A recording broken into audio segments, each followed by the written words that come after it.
Hello friends. Did you know nearly 80% of those who watch my videos aren't subscribed? If you enjoy these stories, please hit that subscribe button and leave a like. It really helps. Thank you for being here. By the way, where are you watching from? Let me know in the comments. The humidity hit me like a wet blanket the moment I cracked open the cab door. Florida in August. Thick air that sticks to your skin and makes you regret every life choice that brought you here. My name's Orville. Been driving these roads for 23 years. Mostly night shifts because the rates are better and the highways are emptier. That particular night in August 2023, I was hauling refrigerated produce from Miami up to Jacksonville. Nothing special, just another run I'd done hundreds of times before. I'd been on the road since 9 p.m., and it was pushing 2 in the morning when I noticed something was off. You develop a sixth sense after years of driving. You know every sound your rig makes, every vibration, every little quirk. That night, there was something different about the cab. Can't explain it exactly, just felt like the air was wrong. Like when you walk into your house and know immediately someone's been there. I pulled off at a way station near Fort Pierce to do my regular checks. The place was dead. No DOT officers, no other trucks, just me and the buzzing fluorescent lights. I grabbed my flashlight and did a walk around, checking the tires, the refrigeration unit, the door seals. Everything looked fine from the outside. But when I climbed back into the cab, that feeling got stronger. The dashboard clock read 2:17 a.m. I reached for my thermos of coffee, and that's when I saw it. A tiny red light, no bigger than a pinhead, blinking from somewhere near the overhead compartment. At first, I thought maybe it was just a reflection from outside, but when I moved my head, the angle stayed wrong. The light was inside the cab. I've installed plenty of equipment in my years. GPS units, dash cams, CB radios. I know what belongs and what doesn't. This wasn't mine. My hands started sweating despite the AC running full blast. I grabbed my flashlight and stood up in the cab, careful not to bump my head on the sleeper berth entrance. The red light blinked again. Steady rhythm, like a heartbeat. There it was. Tucked into the corner where the windshield meets the roof liner. Barely visible unless you were looking for it. A small black device, maybe the size of a quarter, with a tiny lens pointed directly at the driver's seat. My stomach dropped. Someone had put a camera in my truck. I sat back down heavy in the seat, mind racing. When? Where? The truck had been locked whenever I wasn't in it. I'd been driving solo for the past 3 days, no passengers, no lot lizards, nobody. The only time anyone else had access was during loading and unloading, but those guys never come near the cab. I thought about ripping it out right then, but something stopped me. If someone was watching, they'd know I found it. Better to play dumb, at least until I figured out what was going on. I forced myself to act normal, took a sip of coffee, adjusted my mirrors, checked my phone like nothing was wrong. But my hands were shaking. The dispatcher, Mabel, picked up on the third ring. She'd been working nights at the company for 15 years, knew every driver by voice. Orville, everything all right? You're not scheduled to check in for another hour. I kept my voice steady. Yeah, Mabel, just wanted to confirm the delivery address. Having some GPS issues. It was a lie, but I needed to talk to someone, needed to hear a familiar voice. Same as always, Jacksonville Distribution Center, Bay Street. You feeling okay? You sound different. Just tired. Hey, Mabel, has anyone been asking about my routes lately? Any new personnel at the terminals? There was a pause. That's an odd question. Not that I know of. Why? No reason. Just curious. I'll check in when I hit Jacksonville. I hung up before she could ask more questions. The red light kept blinking. I wondered how long it had been there. Days, weeks. Someone had been watching me, watching everything I did in this cab. Every phone call, every stop, every time I changed clothes in the sleeper. The thought made my skin crawl. I pulled back onto I-95, trying to think clearly. Who would do this? I didn't haul anything valuable enough to warrant surveillance. Produce doesn't exactly attract high-level criminals. No angry ex-wife, no gambling debts, no enemies I could think of. I kept to myself, did my job, went home to an empty apartment. The highway stretched out ahead, empty except for the occasional car passing in the left lane. Every few minutes I'd glance at that red light, wondering if someone was watching me right now. Were they recording? Streaming? What did they want? About 30 miles north, I pulled into a rest stop. Needed to think, needed to get out of that cab for a minute. The rest area was mostly empty. Couple of RVs, a few cars, one other semi parked at the far end. I walked around the truck 3 times, checking underneath, checking the trailer, looking for anything else that didn't belong. Nothing. When I got back in the cab, I noticed something else. My logbook, which I always kept in the side pocket, had been moved. Just slightly, but I'm particular about these things. Someone had been in here while I was gone. At a rest stop. In the 5 minutes I'd been outside. I locked the doors and started the engine, heart pounding. As I pulled out, I saw headlights in my mirror. A car had been parked in the shadows, lights off, and now it was following me out. Not close, but matching my speed, keeping pace. When I moved to the middle lane, it did too. When I slowed down, it slowed down. The camera kept blinking. The car kept following. And I still had 200 miles to Jacksonville. I reached for the CB radio, then stopped. If they were listening to the camera, they might be monitoring the radio too. I was alone out here, truly alone, with someone watching every move I made. The Florida highway had never felt more dangerous. That's when my phone buzzed. Unknown number, I let it go to voicemail. It buzzed again. Same number. This time I answered, keeping my eyes on the road and that car in my mirrors. Hello? Silence. Not dead air, but that kind of silence where you know someone's there, listening, breathing. I could hear something in the background, road noise, like they were driving too. Who is this? Still nothing. Then, just before I was about to hang up, a voice, male, calm, almost friendly. You're doing fine, Orville. Just keep driving. Don't do anything stupid. The line went dead. My mouth went dry. They knew my name. They were watching me right now through that camera, and they wanted me to know it. This wasn't random. This was planned. I thought about calling 911, but what would I say? Someone put a camera in my truck and told me to keep driving? They'd think I was paranoid or high. Truckers aren't exactly known for their mental stability after too many night shifts. The car behind me had moved closer, maybe 300 feet back now. I could make out the shape. Looked like a sedan. Dark color, probably blue or black. No front plate that I could see. Florida doesn't require them, which makes tracking someone a lot harder. Mile marker 167 came and went. The camera blinked. The car followed. My phone stayed silent. I started thinking about Elmer, the mechanic at our terminal. He'd worked on my rig last week, routine maintenance. Good guy, been there forever, knows engines better than anyone. But he'd been acting strange lately, nervous, jumpy. When I'd asked him about it, he'd just muttered something about management breathing down his neck. What if someone had gotten to him?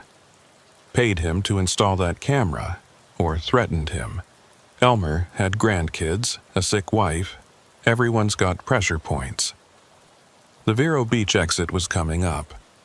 I considered pulling off, finding a well-lit truck stop, maybe a place with security cameras. But that voice echoed in my head. Just keep driving. What would happen if I didn't? Would they call the cops, claim I was carrying something illegal, plant something in my trailer? I'd heard stories. Drivers finding drugs hidden in their loads, getting arrested at weigh stations, swearing they didn't know anything about it. Most of them probably were guilty, but what if some weren't? What if this was how it started? The clock hit 3 a.m. Jacksonville was still 2 hours away at this speed. The car had backed off slightly, but was still there. I tried to get a look at the driver when we passed under streetlights, but the windows were tinted.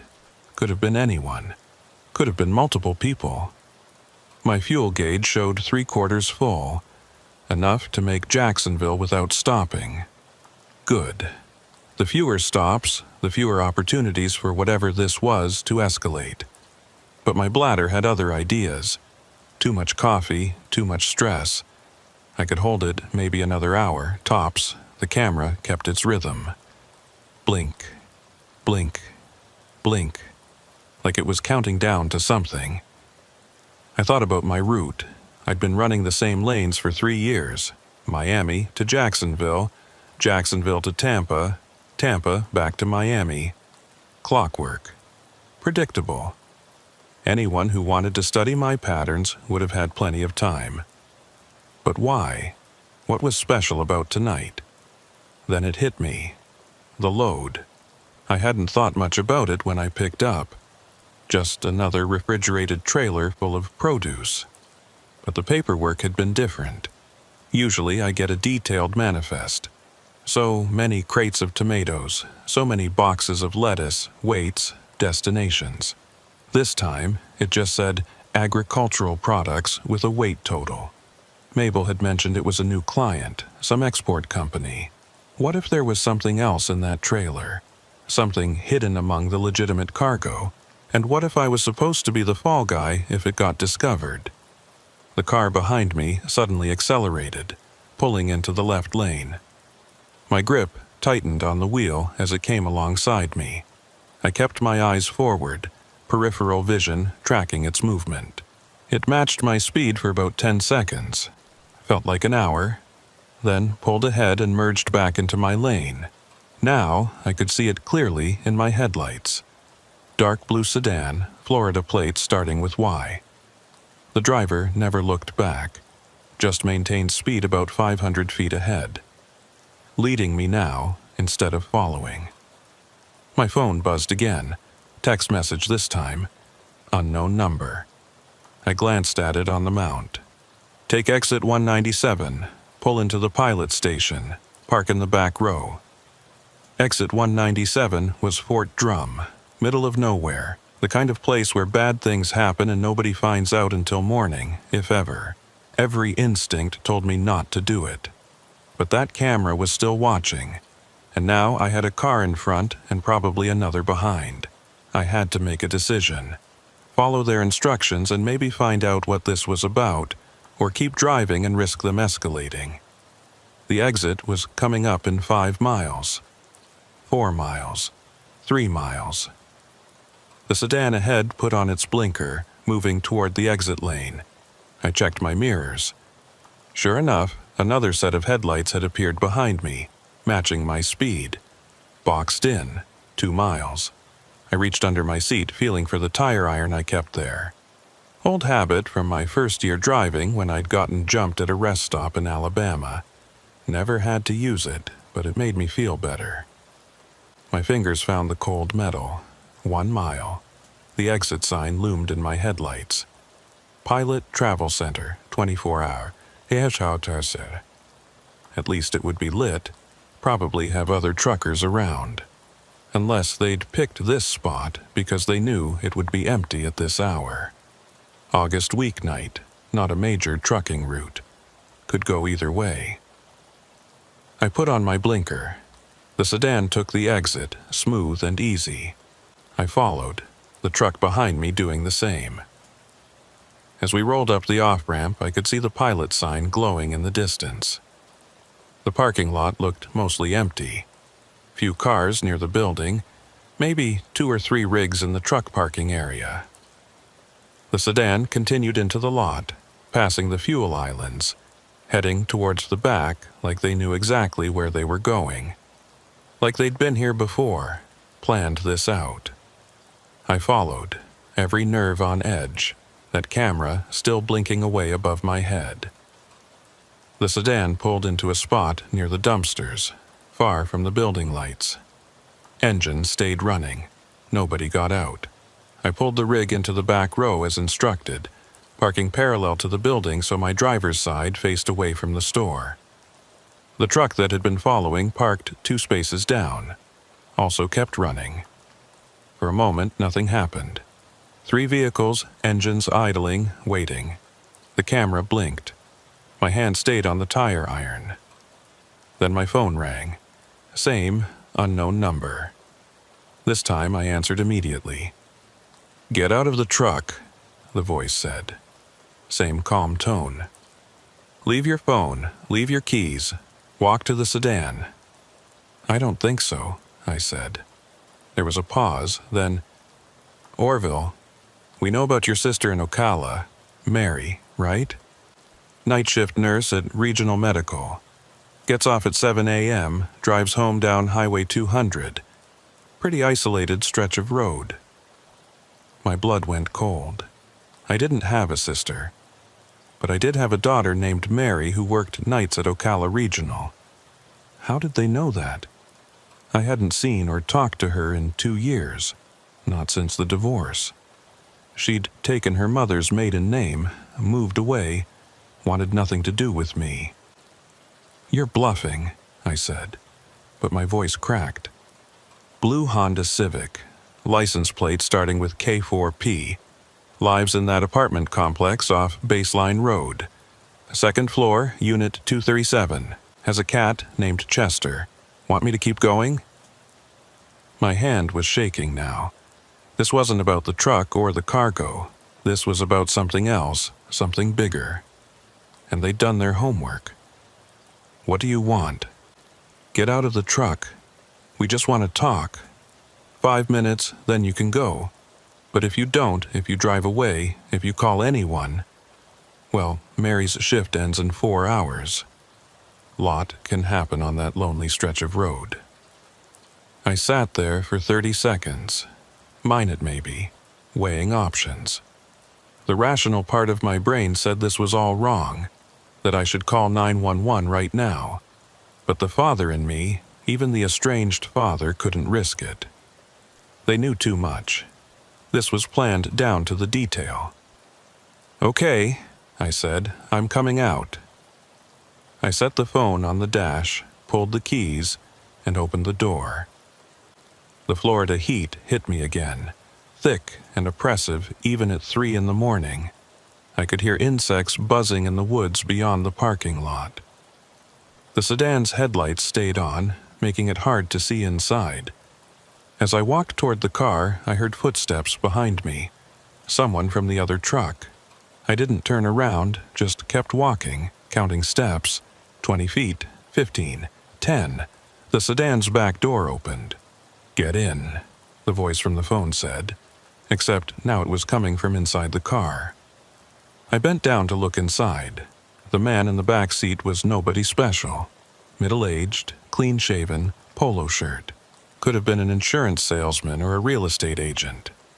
The kind of face you forget 5 minutes after seeing it.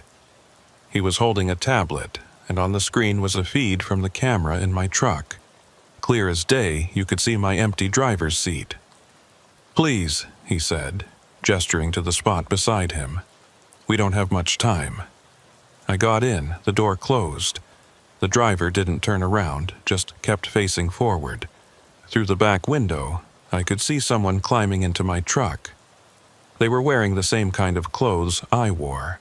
Jeans, work shirt, baseball cap. "What the hell is this?" I asked. The man turned the tablet toward me. The feed had changed. Now it was showing the interior of a different truck, different driver, but wait, I recognized that face. It was Eddie Torino, another driver from my company. He was singing along to the radio, oblivious to being watched. "Eddie's carrying a special load tonight," the man said. "Something that needs to disappear between Miami and Jacksonville, but Eddie doesn't know that, and neither did you." "I don't understand." "Your company moves more than produce, Orville. Has been for years.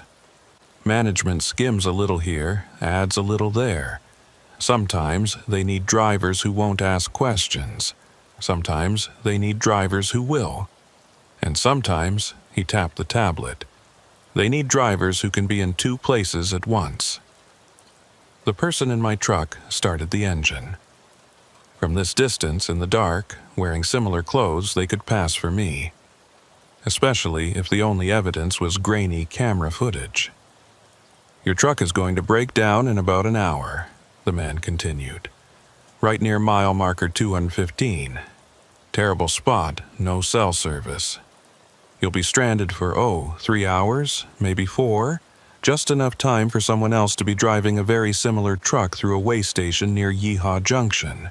Similar enough that if anyone checks the logs, the times won't quite match up. You couldn't have been in both places. You're setting me up." "No, Orville, we're setting you free. That camera in your truck, we didn't put it there, your company did. They've been watching all their drivers, looking for the ones they can trust and the ones they can't. You're too clean, too honest. So they were going to make you dirty, willing or not." "You're lying." He showed me another screen on the tablet. Email exchanges between two people I didn't recognize, discussing the Orville problem and necessary leverage. One mentioned my daughter by name. "Who are you people?" I asked. "Better you don't know. Let's just say not everyone in your company agrees with the new business model. Some of us remember when it was just about moving freight, not moving weight." The man reached into a bag and pulled out an envelope, thick with cash. 20,000, he said. "Enough to relocate, start fresh. Maybe somewhere closer to Mary, mend some fences. And if I say no, then you get back in your truck and drive to Jacksonville, deliver your load. Pretend none of this happened. But in about a week, maybe 2, federal agents are going to find something very interesting in your trailer. Something you swear you didn't know about. And that camera footage? Well, it's going to show you meeting with some very questionable people at a rest stop. People who might have paid you to look the other way." My mouth was dry. "So I'm screwed either way." "No. If you take this deal, you disappear tonight.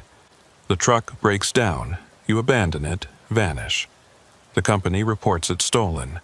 The heat comes down on them, not you. You become a victim, not a suspect." "What about my daughter?" "She'll be protected. We have people watching. The company won't risk drawing attention to her once the feds start sniffing around." I stared at the envelope. 20 grand wasn't much for a life's work, but it was more than I'd saved in 23 years of driving. And if even half of what he was saying was true, my life as I knew it was over anyway. "How do I know you won't just kill me once I agree?" The man smiled. "Orville, if we wanted you dead, we wouldn't be having this conversation. You'd have had an accident somewhere on I-95. Tired driver, jackknifed trailer, happens all the time." He was right about that. I'd seen enough wrecks to know how easy it was to make one happen. A cut brake line, a blown steer tire at the right moment. Nobody would question it. I took the envelope. "Smart man," he said. "There's a car parked behind the building. Silver Toyota, keys under the visor. Drive north, don't stop until Georgia. There's a motel reservation in Valdosta under the name Tom Franklin. Stay there 3 days, then you're free to go wherever." "What about my stuff? My apartment?" "Forget it all. You're starting over. Clean slate." He opened the door, gesturing for me to get out. As I did, he grabbed my arm. "One more thing. That mechanic friend of yours, Elmer, he didn't want to install that camera. They threatened his granddaughter. Poor guy's been drinking himself sick over it. Maybe send him a postcard from wherever you end up. let him know you're okay. Then the door closed and the sedan pulled away. The other truck was already gone. My rig sat there in the parking lot, running, waiting for a driver who would never come back. I walked around the building and found the Toyota. Keys right where he said. The tank was full, and there was a bag in the back seat with clothes my size, toiletries, even a new phone still in the box. As I drove away from that pilot station, I watched my truck disappear in the rearview mirror. 23 years of my life sitting in a parking lot in the middle of nowhere, Florida. But I was alive, my daughter would be safe. And sometimes that's the best you can hope for. I never made it to Valdosta. Somewhere around the Georgia line, I pulled off and called Mary from the new phone. She didn't answer, probably didn't recognize the number. I left a voicemail telling her I loved her, that I was sorry for everything, and that I'd be in touch when I could. Then I turned west instead of north. Texas maybe, or New Mexico. Somewhere far from Florida, far from trucks, far from cameras hidden in dark corners. But sometimes, late at night, I still think about that camera blinking in my old cab. I wonder if it's still there, still recording, still watching some other driver who has no idea what's coming. 3 weeks before that night at the pilot station, everything had been normal. Or at least what passed for normal in the trucking world. I'd been hauling the Miami-Jacksonville route without incident, making my deliveries on time, keeping my logs clean. The money wasn't great, but it was steady. That's all I needed. The first sign something was off came during a regular Tuesday night run. I'd stopped at the terminal in Miami to pick up my load. Supposed to be 18 pallets of mixed produce heading to 3 different stops in Jacksonville. Mabel was working dispatch that night, like always. She'd been there so long she was practically part of the furniture. "Orville," she called out when I walked into the office. "Got something different for you tonight." I grabbed a cup of their terrible coffee from the machine. Different how? New client. Export company called Sunshine Agricultural Solutions. They specifically requested an experienced driver. Clean record, that's you. She handed me the paperwork. The manifest was vague. Just agricultural products with a total weight. No breakdown of individual items like usual. The pay rate was about 20% higher than standard. "They paying extra for a reason?" I asked. Mabel shrugged. "Management says don't ask questions. Just drive. On-time delivery bonus if you make it by 6 a.m. I should have walked away right then. In 23 years of driving, I'd learned that extra money always came with extra problems. But I was behind on rent, and my truck payment was due. Pride's expensive when you're broke. The loading took longer than usual. They had me park in Bay 7, which was around the back of the warehouse, away from the main loading docks. The crew that showed up wasn't our regular guys. These were contractors, quiet, efficient, didn't make small talk. They loaded the trailer and sealed it without letting me inspect the cargo. Another red flag I ignored. Elmer was there that night, doing maintenance on another rig. I walked over to chat while they finished loading. He looked rough, bags under his eyes, hands shaking slightly as he worked. "You okay, Elmer?" I asked. He glanced around nervously before answering. "Yeah, just tired. Been working doubles. Wife's medical bills, you know." I knew about his wife's cancer. The whole terminal knew. The company insurance covered some of it, but not enough. Never enough. "They got you doing anything special on my truck?" I tried to make it sound casual. "Just routine stuff," he said, not meeting my eyes. "Oil change, tire rotation. At 11 at night?" He dropped his wrench, the clang echoing through the garage. When he bent to pick it up, I saw his hands were really shaking now. "Orville," he said quietly, "just do your run. Don't ask questions. Please. Before I could respond, one of the supervisors appeared. Not our regular night supervisor, this was someone from corporate. Suit and tie at 11 p.m. "Everything good here?" the suit asked, looking between us. "All good," Elmer said quickly. "Just finishing up." The suit watched me walk back to my truck. I could feel his eyes on me the whole way. The run that night was smooth. No issues, no weird stops. Nothing unusual except that nervous feeling in my gut. I made the delivery on time, collected my bonus, and headed home. But when I did my post-trip inspection, I noticed something. The odometer didn't match. I was missing about 30 miles. Now, I'm meticulous about my logs. Have to be if you want to avoid DOT violations. I knew exactly how many miles it was from Miami to Jacksonville and back. I'd driven it hundreds of times. Those 30 miles weren't accounted for. I mentioned it to Mabel the next night. "Computer glitch, probably," she said, but she wouldn't look at me when she said it. "I'll make a note."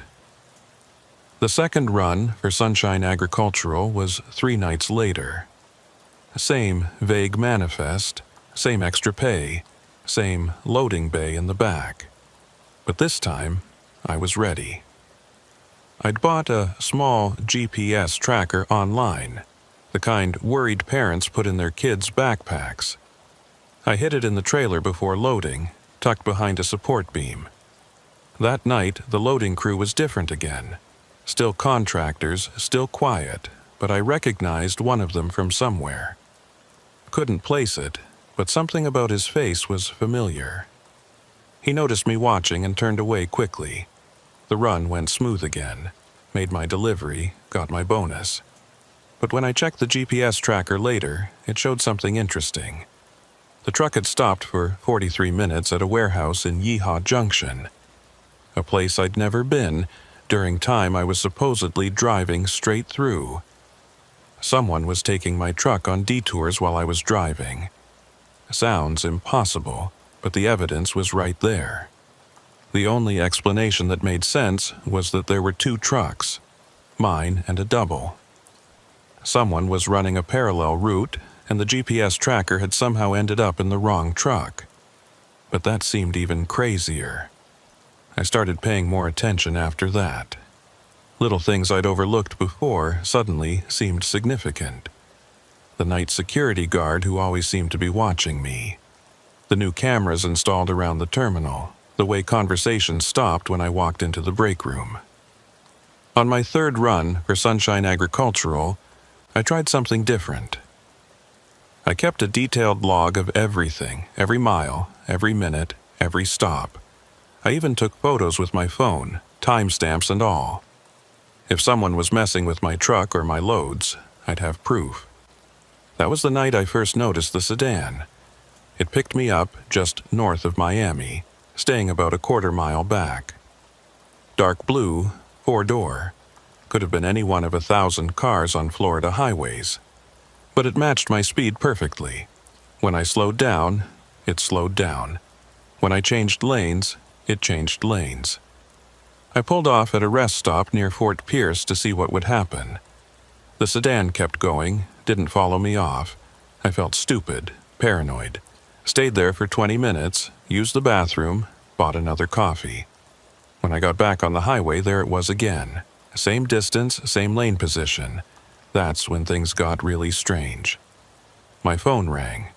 The caller ID showed it was Mabel, but when I answered, it wasn't her voice. "Orville," a man said. "You're asking too many questions." "Who is this?" "Someone trying to help. Stop looking into things. Just drive your route, collect your pay, go home." "Where's Mabel?" "She's fine. She doesn't know I'm using her phone. Nobody does. I'm trying to keep you safe, but you need to stop digging." "Safe from what?" The line went dead. When I called back, Mabel answered, sounding normal. Said she hadn't called me. Must have been a crossed wire or something. Technology, right? I wanted to turn around, go back to Miami, confront someone. But who? And say what?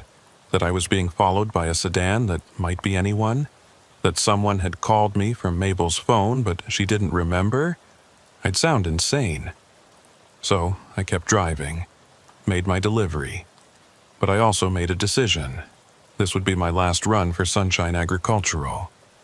Whatever they were into, I wanted no part of it. When I got back to Miami that morning, I went straight to the dispatch office. Mabel wasn't there. Her shift had ended. The day dispatcher, a young guy named Kevin, said she'd called in sick for her next shift. That wasn't like Mabel. She never missed work. I drove to her apartment. Mabel lived in a complex near the airport, one of those places built in the 70s that looked tired even when it was new. Her car was in the parking lot. I knocked on her door for 5 minutes before she finally answered. She looked terrible. Hair a mess, eyes red like she'd been crying. She opened the door just a crack, chain still on. "Orville? What are you doing here?" "Checking on you. Kevin said you called in sick." "I'm fine, just need some time." "Mabel, what's going on? Is someone threatening you?" Her eyes went wide. She looked past me, scanning the parking lot. "You need to leave now." "Not until you tell me what's happening."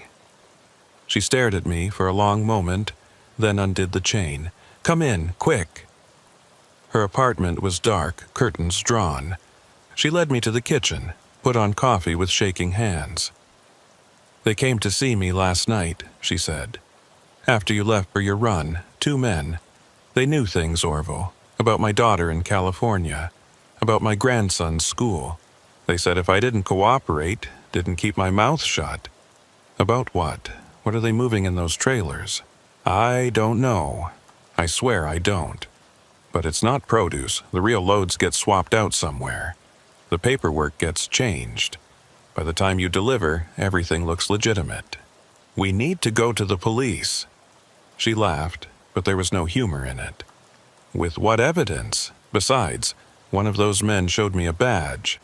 Said he was federal, that this was part of an investigation, that interfering would be obstruction of justice." "You believed him?" "I don't know what to believe anymore. But I know I'm scared, and you should be too." She was right. I was scared. But I was also angry. I'd been driving honest loads for over 2 decades, and now someone was using me as cover for their criminal operation. My reputation, my license, my life, all of it was on the line. "Who else knows?" I asked. "I think Elmer, maybe a few others. But Orville, you can't fight this. These people, whoever they are, they've thought of everything. Just quit. Walk away." "I can't just quit. I need this job. You need to be alive more." She had a point. But walking away felt like admitting guilt, like I was part of whatever this was. And if they were threatening Mabel, what would they do if I suddenly quit? Would they think I was going to talk? I left Mabel's apartment with more questions than answers. Drove home, trying to think through my options. I could quit and hope they left me alone. I could go to the police and hope they believed me. Or I could keep driving and try to gather enough evidence to protect myself. That's when I remembered the camera, not the one I'd later find in my truck, that was still a week away. This was my dash cam. I'd installed it years ago after a close call with an insurance scammer. It recorded everything, forward and rear views, with GPS coordinates and timestamps. I pulled the memory card and went through the footage from my last 3 runs. Hours of highway, nothing unusual, but then I found it.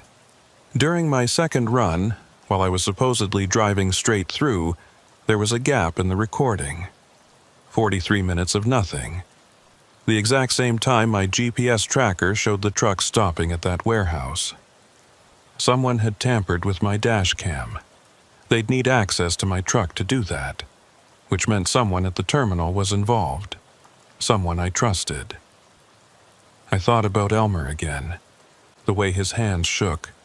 The way he couldn't meet my eyes. He'd been doing maintenance on my truck the night before each Sunshine Agricultural run. Perfect opportunity to access the cab. I drove back to the terminal that night. Elmer's shift started at 10. I waited in the parking lot, watching. He showed up at 9:45, but he wasn't alone. A black SUV followed him in, parked near the entrance. 2 men got out, walked him to the garage. They didn't touch him, but the threat was clear in their body language. That's when I understood. Elmer wasn't part of this by choice, just like Mabel, just like me.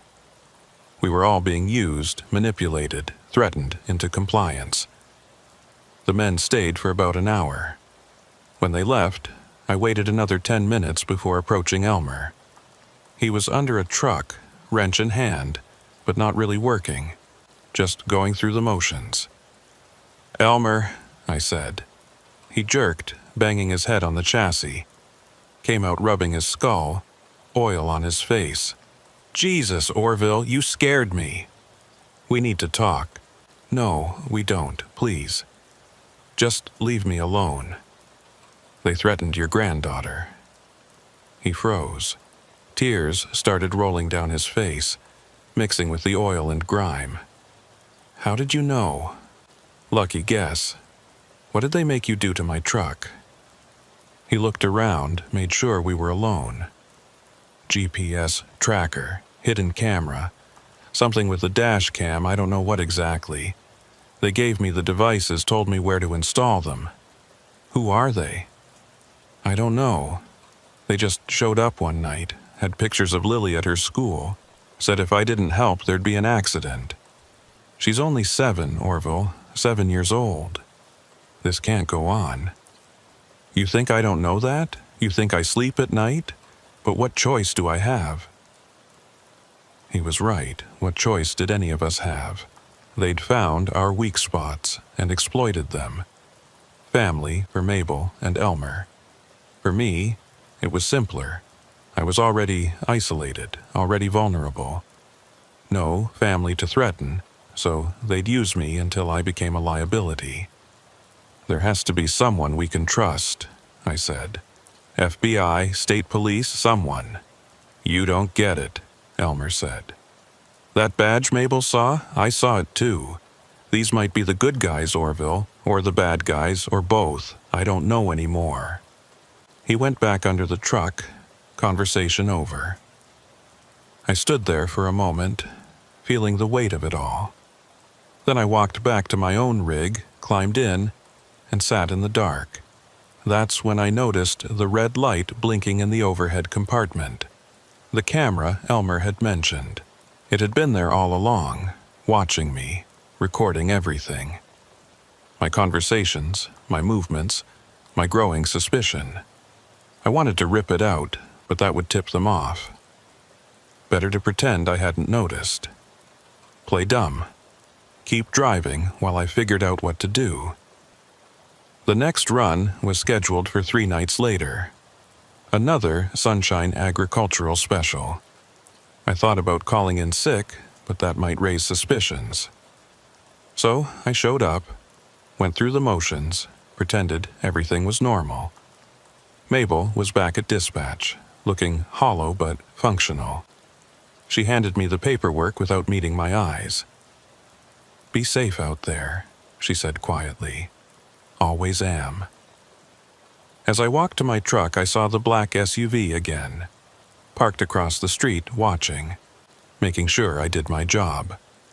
The camera in my cab would tell them if I deviated from the route. The GPS would track every mile.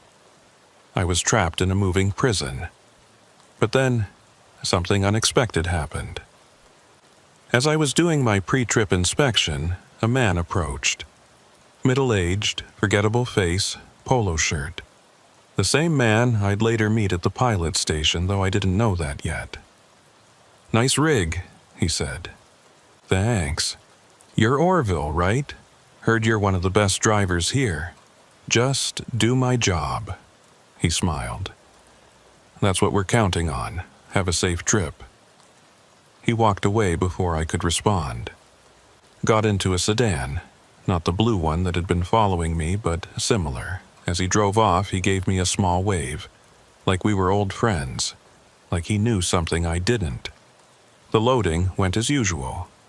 Contractors, sealed trailer, no inspection. But this time, I noticed something else.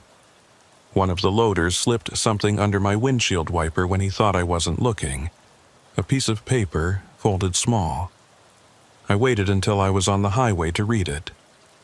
Just 4 words. Exit 197, 3 a.m. Exit 197 was the pilot station at Fort Drum. 3 a.m. would put me there right on schedule if I maintained normal speed. Someone was planning something. An intercept, maybe. Or a rescue. I had to make a choice. Follow the instructions and trust a stranger. Or ignore it and stay trapped in whatever this was. As I drove north that night, watching that camera blink above my head, feeling the weight of unseen eyes on me, I made my decision. I'd stop at exit 197. Whatever happened, it couldn't be worse than this slow suffocation, this gradual transformation from driver to accomplice. The miles rolled by. The sedan appeared in my mirrors right on schedule, just like before. But this time, I wasn't afraid. I was ready. Ready for answers. Ready for confrontation. Ready for whatever came next. When I saw the sign for exit 197, I put on my signal. The sedan followed. Behind it, another set of headlights appeared. The second vehicle, right on cue. They were herding me towards something, but maybe that something was freedom. Or maybe it was just another cage with different bars. Either way, I was about to find out. The silver Toyota handled differently than my rig. After 2 decades of driving 18-wheelers, being in a regular car felt like floating. I kept checking mirrors that weren't there, reaching for gears that didn't exist. My hands wouldn't stop shaking until I crossed the Georgia line. The phone they'd given me stayed silent for the first hour. I'd pulled over twice already, paranoid that someone was following. Each time, nothing but empty highway behind me. The envelope with $20,000 sat in the passenger seat like a lead weight. Blood money, conscience money, shut up and disappear money. I didn't know which. Around 4:30 a.m., the phone finally rang. Unknown number, but I knew who it would be. "You're making good time," the voice said. Same calm tone from before. "How do you know where I am?" "The phone has GPS, don't worry. We're the only ones tracking it. Once you get to Georgia, you can throw it away if you want." "What happens to my truck?" "Right now, it's developing mechanical problems. In about an hour, the driver will pull over, call for roadside assistance. By the time anyone shows up, it'll be abandoned. The cargo will be gone." "The illegal cargo, you mean?" There was a pause. "There never was any illegal cargo in your trailer, Orville. That's the beauty of their system. You were always hauling legitimate produce. But while you were driving your route, an identical truck with illegal cargo was using your paperwork, your identity, your clean record to move through way stations. A shell game." "Exactly. You were the shell that hid the real game. And when things went bad, which they always do eventually, you'd be the one holding the bag." "Why are you telling me this?" "Because you deserve to know. And because we need you to stay gone. If you resurface too soon, it complicates things." "Who's we?" "Better you don't know. Just understand that not everyone in your company wanted this arrangement. Some of us have been working to expose it for months. Tonight was our chance." "What about Mabel, Elmer?" "They'll be questioned when your truck is found abandoned. They'll tell the truth, that you seemed stressed, paranoid, that you'd been asking strange questions. The investigators will assume you were involved in the smuggling operation and ran when it got too hot. So I'm the fall guy after all. No, you're the catalyst. Your disappearance triggers an investigation. The feds were already watching, waiting for something to crack the case open. This is it. And my daughter? We have people watching. She's safe. The company won't risk touching her now. Too much attention. The phone went dead. I threw it out the window somewhere near Valdosta, watched it shatter on the asphalt in my rearview mirror, one less chain binding me to whatever I was leaving behind. But I couldn't stop thinking about that camera in my truck. How long had they been watching? Every private moment, every phone call home, every time I'd broken down crying after the divorce. It was all recorded somewhere, filed away, ready to be used against me. I thought about Mary, my daughter. We hadn't spoken in 2 years, not since the night she'd told me I was a stranger to her, that I'd chosen the road over family. She wasn't wrong. I'd spent her childhood driving, missing birthdays, school plays, graduations. The money was supposed to make up for it, but money can't buy back time. Now I had $20,000 and all the time in the world, but no way to spend it with her. Not yet. Maybe not ever. The sun was coming up as I reached the outskirts of Valdosta. The motel reservation was real, a run-down place called the Starlight Inn, the kind that still used actual keys instead of cards. Room 117, paid for 3 nights under the name Tom Franklin. I sat in that room for hours, staring at the water-stained ceiling, trying to process what had happened. In one night, I'd lost my job, my identity, my entire life. But I was alive, and according to the man on the phone, I'd helped expose something corrupt. That had to count for something. The local news that evening mentioned my truck. Abandoned big rig found on I-5, driver missing, FBI investigating possible connection to interstate smuggling ring. They showed my picture, an old CDL photo from 5 years ago. I looked younger, less tired, like someone who still believed in the American dream of honest work for honest pay. For 3 days I stayed in that room, only leaving to get food from the vending machines. The news coverage expanded. They found the second truck, the one that had been doubling my routes. The driver, when caught, started talking immediately. Names, dates, routes. The company's stock plummeted. Federal agents raided the terminal in Miami. They interviewed Mabel on the news. She looked exhausted, but relieved, like a weight had been lifted. She told them about the threats, the surveillance, the fear. She mentioned me, said I was a good driver who'd gotten caught up in something beyond my control. She hoped I was safe, wherever I was. Elmer wasn't interviewed, but the news mentioned him. He'd provided crucial evidence, the devices he'd been forced to install, the dates and times, descriptions of the men who'd threatened his granddaughter.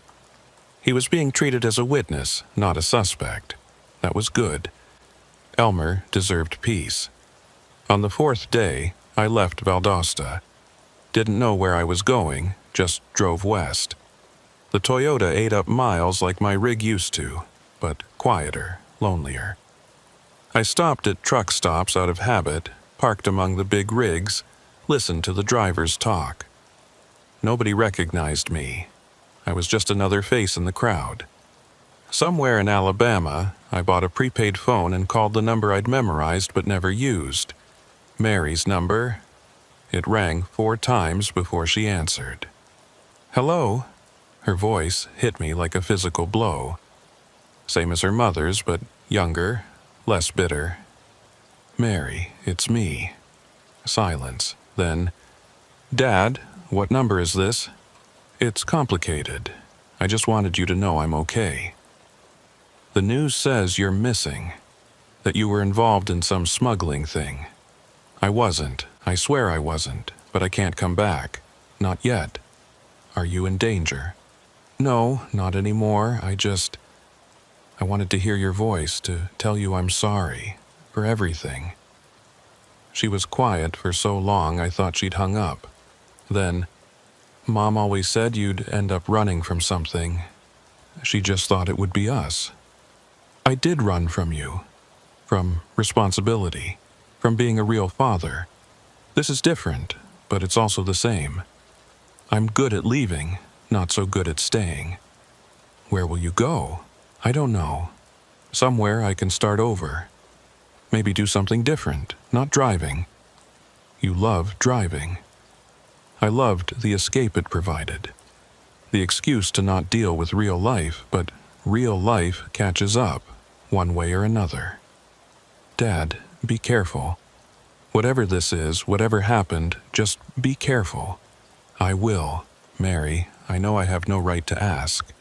But maybe someday, when this is all over, we could try again. Not as the father who left, but as the man who finally stopped running. Maybe, she said, someday. I hung up and cried in that Alabama truck stop parking lot. Big, gasping sobs that I'd held in for years. Truckers walked by, pretended not to notice. Professional courtesy. Everyone breaks down sometimes.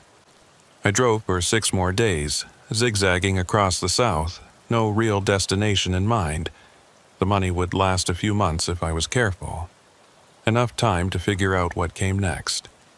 I thought about going to Mexico, starting over completely, but I didn't speak Spanish and I was too old to learn new tricks. Instead, I ended up in a small town in West Texas, one of those places with more cattle than people. Got a job at a local garage, working on cars instead of driving them. The owner, an old veteran named Chuck, didn't ask questions about my past, just cared if I could turn a wrench. I rented a trailer on the edge of town, nothing fancy, but it was mine. No cameras, no surveillance, no one watching. For the first time in years, I felt like I could breathe. The news about the smuggling ring dominated headlines for weeks. 23 arrests, including 3 company executives and 2 federal agents who'd been taking bribes. The investigation expanded to other trucking companies, other routes. It was bigger than anyone had imagined. They never found me. After a while, they stopped looking. I was listed as a missing person, possibly deceased, likely a victim of the criminal organization I'd unwittingly served. In a way, they were right. The Orville who'd driven those routes, who'd believed in the company, who'd trusted the system, that man was gone. 6 months passed. I grew a beard, gained some weight, started going by Tom. The locals accepted me as just another drifter who'd decided to stop drifting. I fixed their cars, kept to myself, lived quietly. Then one day, Elmer walked into the garage. I recognized him immediately, even though he looked different. Healthier. The shaking was gone, the nervous energy replaced by something like peace. He recognized me too, despite the beard and the weight. "Thought I might find you here," he said. "How?" "The man who helped you that night. He told me you were safe, that you'd gone west. Took me a while to narrow it down, but there aren't that many small-town garages hiring mechanics with no questions asked." "Why are you here?" "To say thank you, and to tell you it's over. Really over. The company's gone, the bad guys are in prison, and those of us who were caught in the middle, we're free." "What about your granddaughter? Safe? Happy? Doesn't know anything about what happened. That's how I want to keep it." We talked for an hour, maybe 2. He told me about the investigation, the trials, the way everything had unfolded after I disappeared. Mabel had retired, moved to California to be near her daughter. The terminal was closed, the truck sold at auction. A whole world I'd been part of, gone like smoke. "You could come back," Elmer said. "They know you weren't involved. Your record's clean. There's nothing to go back to. Your daughter? Maybe someday, when I'm ready. When she's ready." He left that afternoon, but not before giving me an envelope. Inside was a letter from Mabel. Her handwriting was exactly as I remembered. Precise, careful, like everything she did. "Orville," it read. "I hope this finds you well. I wanted you to know that we all understand why you left. Sometimes disappearing is the only way to survive. But you should also know that you're missed. You were one of the good ones in a business that forgot what that meant. Whatever name you're using now, wherever you are, I hope you found peace. You deserve it. Mabel, I kept that letter, still have it. On bad days when the isolation gets too heavy, when I miss the road and the rhythm of the highway, I read it and remember that I made the right choice. A year later, I saw her again. Mary. She'd tracked me down somehow, probably through Elmer or Mabel. Showed up at the garage one afternoon while I was elbow deep in an engine. "You look different," she said. "Feel different too. Chuck says you're his best mechanic. Says you can diagnose problems just by listening. 23 years of listening to engines teaches you things. Mom died," she said suddenly. 6 months ago, cancer." I put down my tools, wiped my hands. "I'm sorry. She asked about you near the end, said she hoped you'd found what you were looking for out on those roads. I was looking for the wrong things. And now? Now I fix what's broken. Simple work, honest work. No cameras, no surveillance, no one watching." She stayed for 3 days. We talked about everything and nothing.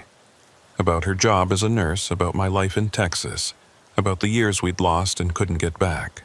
When she left, she hugged me for the first time since she was 12.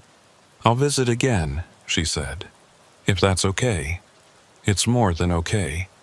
She did visit, every few months at first, then more often.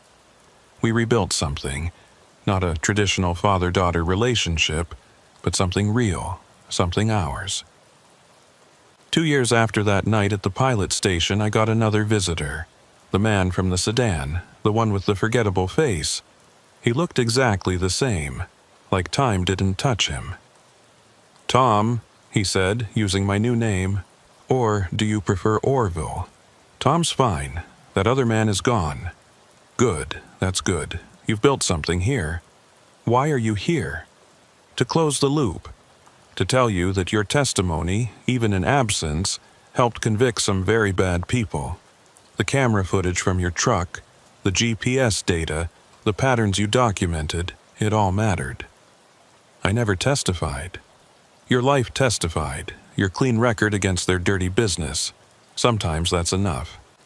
He handed me a card, plain white, just a phone number. "If you ever need anything," he said, "a favor, a recommendation, whatever, you earned it. I just want to be left alone, and you will be. This is goodbye, Orville, Tom, whoever you are now. Live well." He left, and I never saw him again. Never called the number either. Some bridges are meant to stay burned. It's been 5 years now since that night in Florida. I still work at Chuck's garage, still live in the same trailer. Mary visits regularly, sometimes brings her boyfriend, a good kid who works construction. They're talking about marriage, kids, a future. Sometimes, late at night, I dream about driving. The endless highway, the weight of the trailer behind me, the solitude of the cab. But then I remember that blinking red light, the camera watching everything, and I wake up grateful for my small, anonymous life. The other day, a trucker came through town, needed emergency repair on his rig. While I worked on it, he talked about the industry, how it's changed, how there are cameras everywhere now, in the cab, on the dashboard, even facing the driver to make sure they're not falling asleep. No privacy anymore, he said. Companies watch everything. That must be hard, I said, keeping my voice neutral. You get used to it. Besides, if you're not doing anything wrong, what's there to hide? I wanted to tell him that it's not about having something to hide. It's about the weight of being watched, the way it changes you, makes you perform your own life instead of living it. But I just finished his repair, charged him fair price, sent him on his way. That night, I sat outside my trailer, watching the stars. No cameras, no surveillance, no one tracking my every move. Just me and the vast Texas sky. Free. The money from that envelope is long gone, spent on living, on starting over. But what I gained, the peace, the anonymity, the second chance, that's priceless. Not everyone gets to disappear and rebuild. Not everyone survives their past. I think about Orville sometimes, the man I used to be. 46 years old, divorced, estranged from his daughter, driving endless nights to avoid dealing with his life. He wasn't a bad man, just lost. The camera in his truck wasn't what trapped him. He was already trapped, had been for years. In a strange way, that night at the pilot station freed him, freed me. The men who threatened and manipulated us thought they were in control, but they gave us something precious, a reason to run, to start over, to become someone new. I'm Tom now, 51 years old, mechanic, father to a daughter who visits, friend to a few locals who don't ask questions. It's a smaller life than Orville's, quieter, but it's real. No one's watching. No one's recording. No camera blinks in the darkness above my head. Sometimes that's all freedom is. The absence of eyes upon you, the right to be unobserved, unrecorded, unknown. Orville never had that. Tom does, and that makes all the difference. The call came on a Tuesday afternoon, 5 years after I'd become Tom. I was under a Chevy pickup, replacing a transmission line, when Chuck hollered from the office. "Tom, phone for you." I almost didn't answer. The only people who called me at work were parts suppliers and Mary. But something in Chuck's voice made me slide out from under the truck. "Says it's urgent," Chuck added, holding out the receiver. The voice on the other end was familiar but older, rougher. Mabel. "Orville, Tom, I'm sorry to call you like this. I got your number from Elmer." "Mabel, what's wrong?" "It's happening again. Different company, same setup, and this time they're using your name." My blood went cold. I set down my wrench, walked outside where Chuck couldn't hear. "What do you mean, using my name?" "There's a driver in Florida. Goes by Orville Hutchins. Has your old CDL number, your birthday, everything. He's been running routes for 6 months. Miami to Jacksonville. Same route you used to run. That's identity theft. We should call. It's more than that. Remember the man who helped you that night? The one with the forgettable face. He contacted me last week. Said the people who ran the old operation, some of them got out of prison. They're starting over, and they're using your ghost as cover." I sat down on a stack of old tires, mind racing. I'd been Tom for so long, I'd almost forgotten Orville could be resurrected. Why my identity? Because you're perfect. Missing, presumed dead, but never officially declared so. Clean record before you disappeared. They can run drugs for years under your name, and if they get caught, who's going to prosecute a dead man? The FBI must know. The FBI thinks you're dead. Case closed. This new operation, it's smarter, smaller. They learned from their mistakes. What do you want me to do about it? There was a long pause.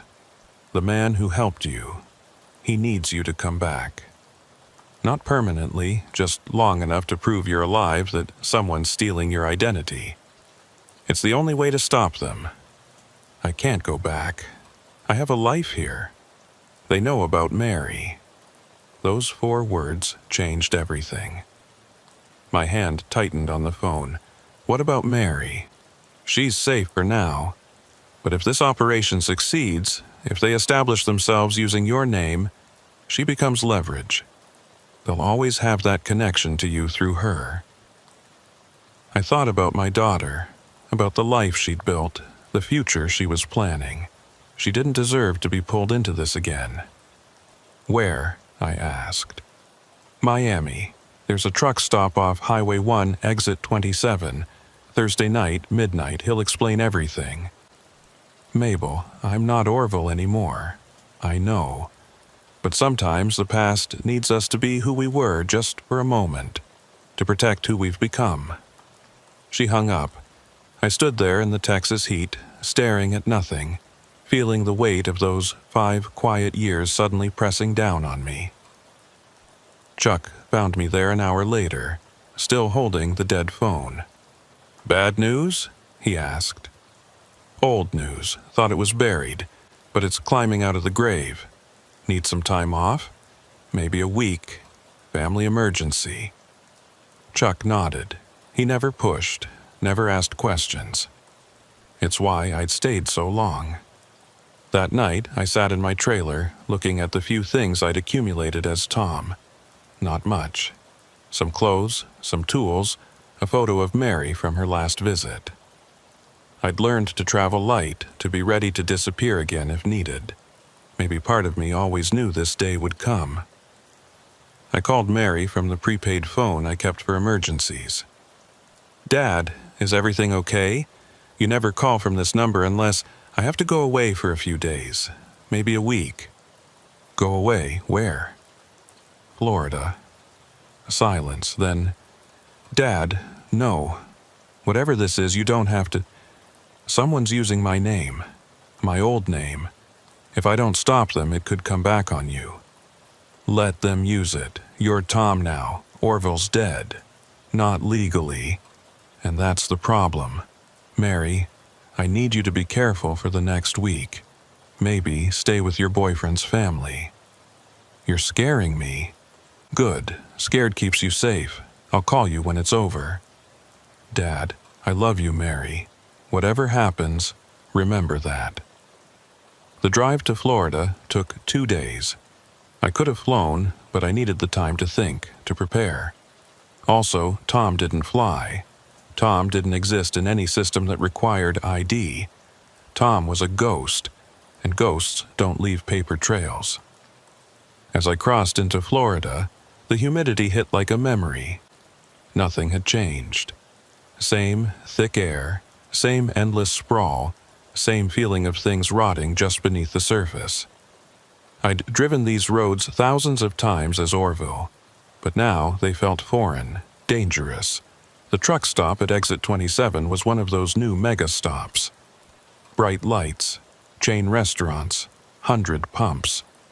Nothing like the old places where shadows had room to breathe. I parked the Toyota in the back, near the truck parking but not among the rigs. Old habits. At 11:45 p.m. I walked to the diner, ordered coffee, picked a booth where I could see the parking lot. The coffee was terrible, but it gave me something to do with my hands. At exactly midnight, he walked in. Same forgettable face, same polo shirt, like 5 years hadn't passed. He slid into the booth across from me. "Tom," he said. "Thanks for coming. Let's stick with Tom. Orville's dead. That's the problem. He's very much alive and driving for Sunshine Agricultural Solutions. Same company name. These people aren't creative. They're creatures of habit. Same roots, same methods, same vulnerabilities. And same ending? Me disappearing while you clean up?" He smiled. "No. This time, we need Orville to resurrection himself. Publicly, loudly. Make it impossible for them to use his name. That puts a target on my back. The target's already there. They know you're alive. They've known for months." My coffee cup stopped halfway to my mouth. "What?" "They've been watching Mary, following her visits to Texas. They know about Tom, about the garage, about your quiet little life. They're letting you exist because you're useful as a ghost. The moment you become inconvenient, you son of a bitch. You knew this and didn't warn me? We only found out last week. That's why Mabel called. That's why you're here. What do you want me to do?" He pulled out a folder, slid it across the table. Inside were photos of a man who looked like me, if I'd kept driving, kept aging in that cab. Same build, similar face, but harder, meaner. He was standing next to a rig with my old company's logo, which shouldn't exist since the company was supposedly defunct. This is Marcus Webb, a small-time criminal who got recruited for his resemblance to you. He's been living as Orville Hutchins, building a reputation as a reliable driver who doesn't ask questions. Where's the real cargo? Same as before. Hidden compartments, secondary manifests. But this time they're moving more than drugs. Weapons. The kind that make federal agencies very nervous. And you want me to what? Confront him? Take my name back? I want you to drive. I laughed. I haven't driven a rig in 5 years. It's like riding a bike. Besides, we don't need you to actually haul anything. We just need you to be seen, logged into the system, captured on way station cameras. Create a paradox, 2 Orville Hutchins in 2 different places at the same time. That's insane. That's the point. It forces an investigation, forces them to figure out which Orville is real. And when they do, the whole operation unravels. What about Mary? We'll protect her. Have been, actually. That boyfriend of hers, he's one of ours. I stood up so fast the coffee spilled. What? Sit down. People are watching. I sat, hands shaking with rage. You've been spying on my daughter? We've been protecting your daughter. Big difference. And before you ask, yes, he genuinely cares for her. That was a happy accident, but his primary job is keeping her safe. She doesn't know? No, and she won't if you help us end this. I wanted to punch him, to walk out, to drive back to Texas and forget all of this, but he was right. The target was already on our backs. Running wouldn't remove it. What exactly do you need me to do? Tomorrow night, Marcus will be picking up a load in Jacksonville, driving to Miami. You'll be picking up a different load in Tampa, driving to Orlando. Both trucks will be logged as Orville Hutchins. Both will hit way stations. Both will be captured on DOT cameras. They'll arrest me. They'll detain you. Question you. Run your prints, your real prints. And when they realize you're the real Orville Hutchins, that someone's been impersonating you, the dominoes start falling. And Marcus will be carrying enough illegal weapons to put him away for 20 years. When he claims to be Orville Hutchins, and you're sitting in an interrogation room in Orlando, they'll know he's lying. Exactly. It was elegant in its simplicity.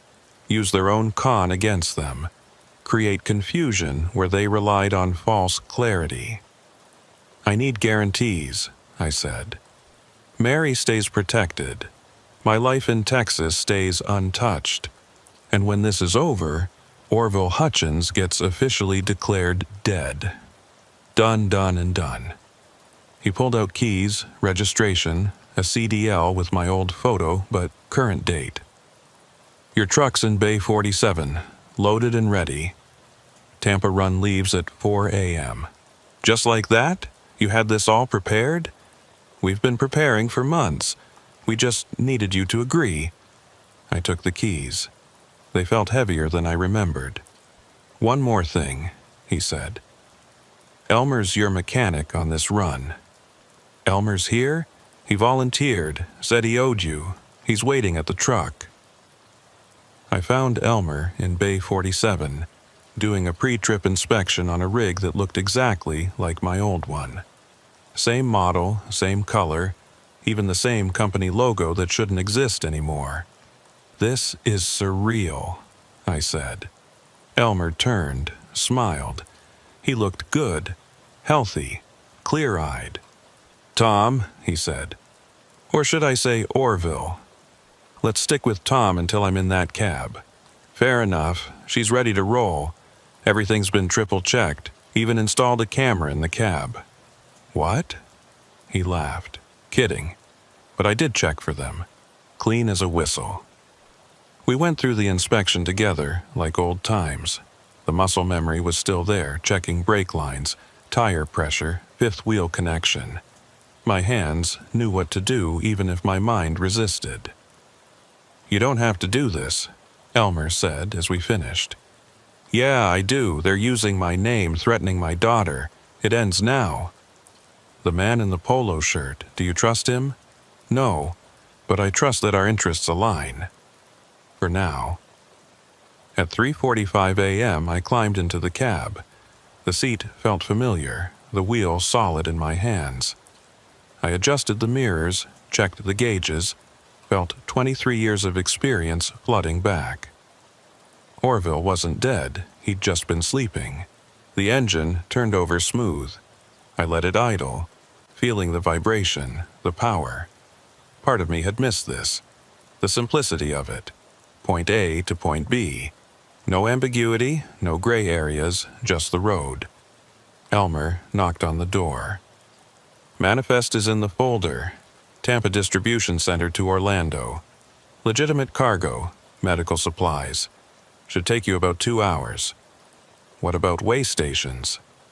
You'll hit 2, Brooksville and Wildwood. Both have facial recognition now. Make sure they get a good look at you." "And Marcus?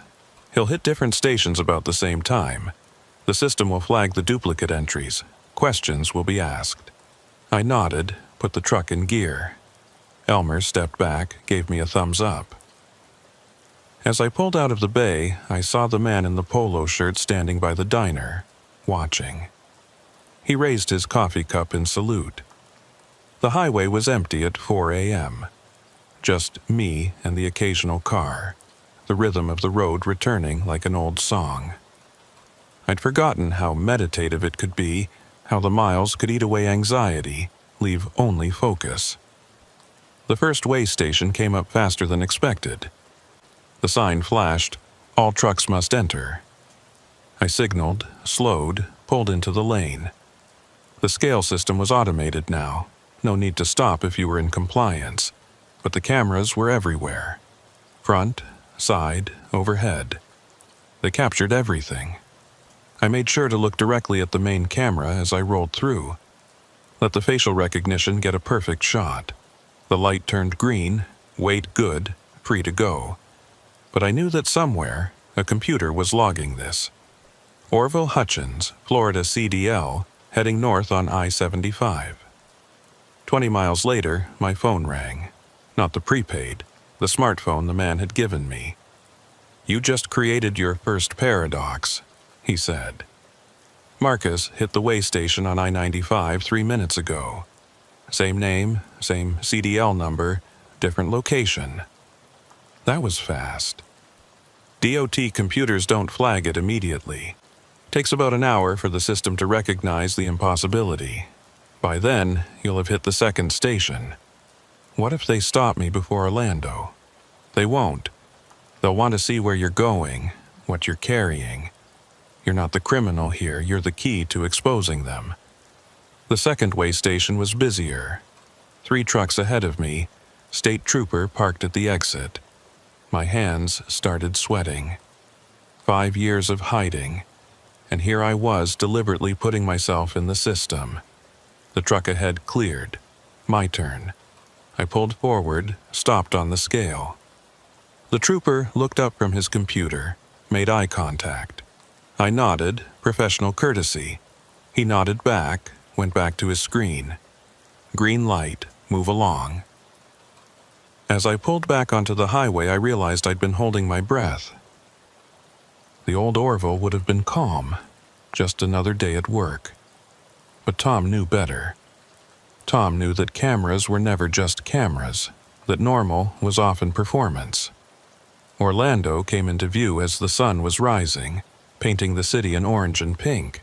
The distribution center was in an industrial area, surrounded by identical warehouses. I found the receiving dock, backed in smooth. Still had the touch. The dock workers unloaded quickly, efficiently. Normal cargo, normal delivery. Nothing suspicious except the driver's name causing computers across the state to flash warnings. I was signing the paperwork when the first police car arrived.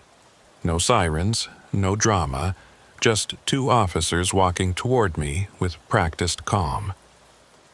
"Orville Hutchins?" one asked. "That's me. We need you to come with us. Few questions about your documentation." "Is there a problem?" "That's what we're trying to figure out." I went willingly, no resistance, no drama.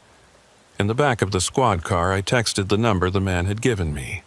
Picked up. The response was immediate. "Marcus in custody, Jacksonville. Showtime."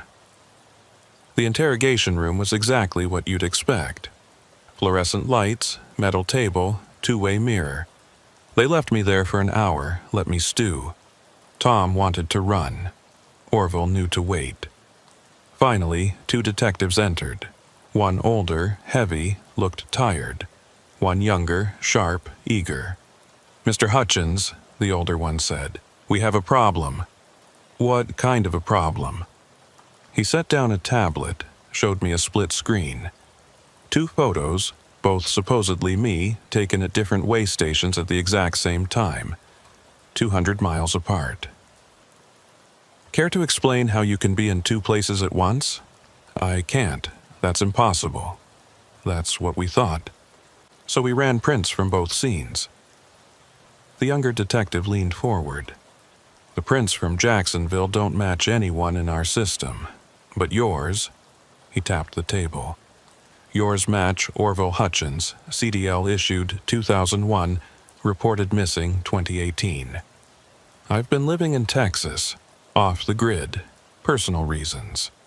And you just decided to start driving again, today, under your old name?" "I never stopped being Orville Hutchins, just stopped using the name for a while." They exchanged glances.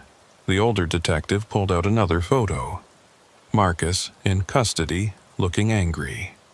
"This man claims to be Orville Hutchins, has documentation, employment records, 6 months of driving history. Then he's lying. Why would someone pretend to be you?"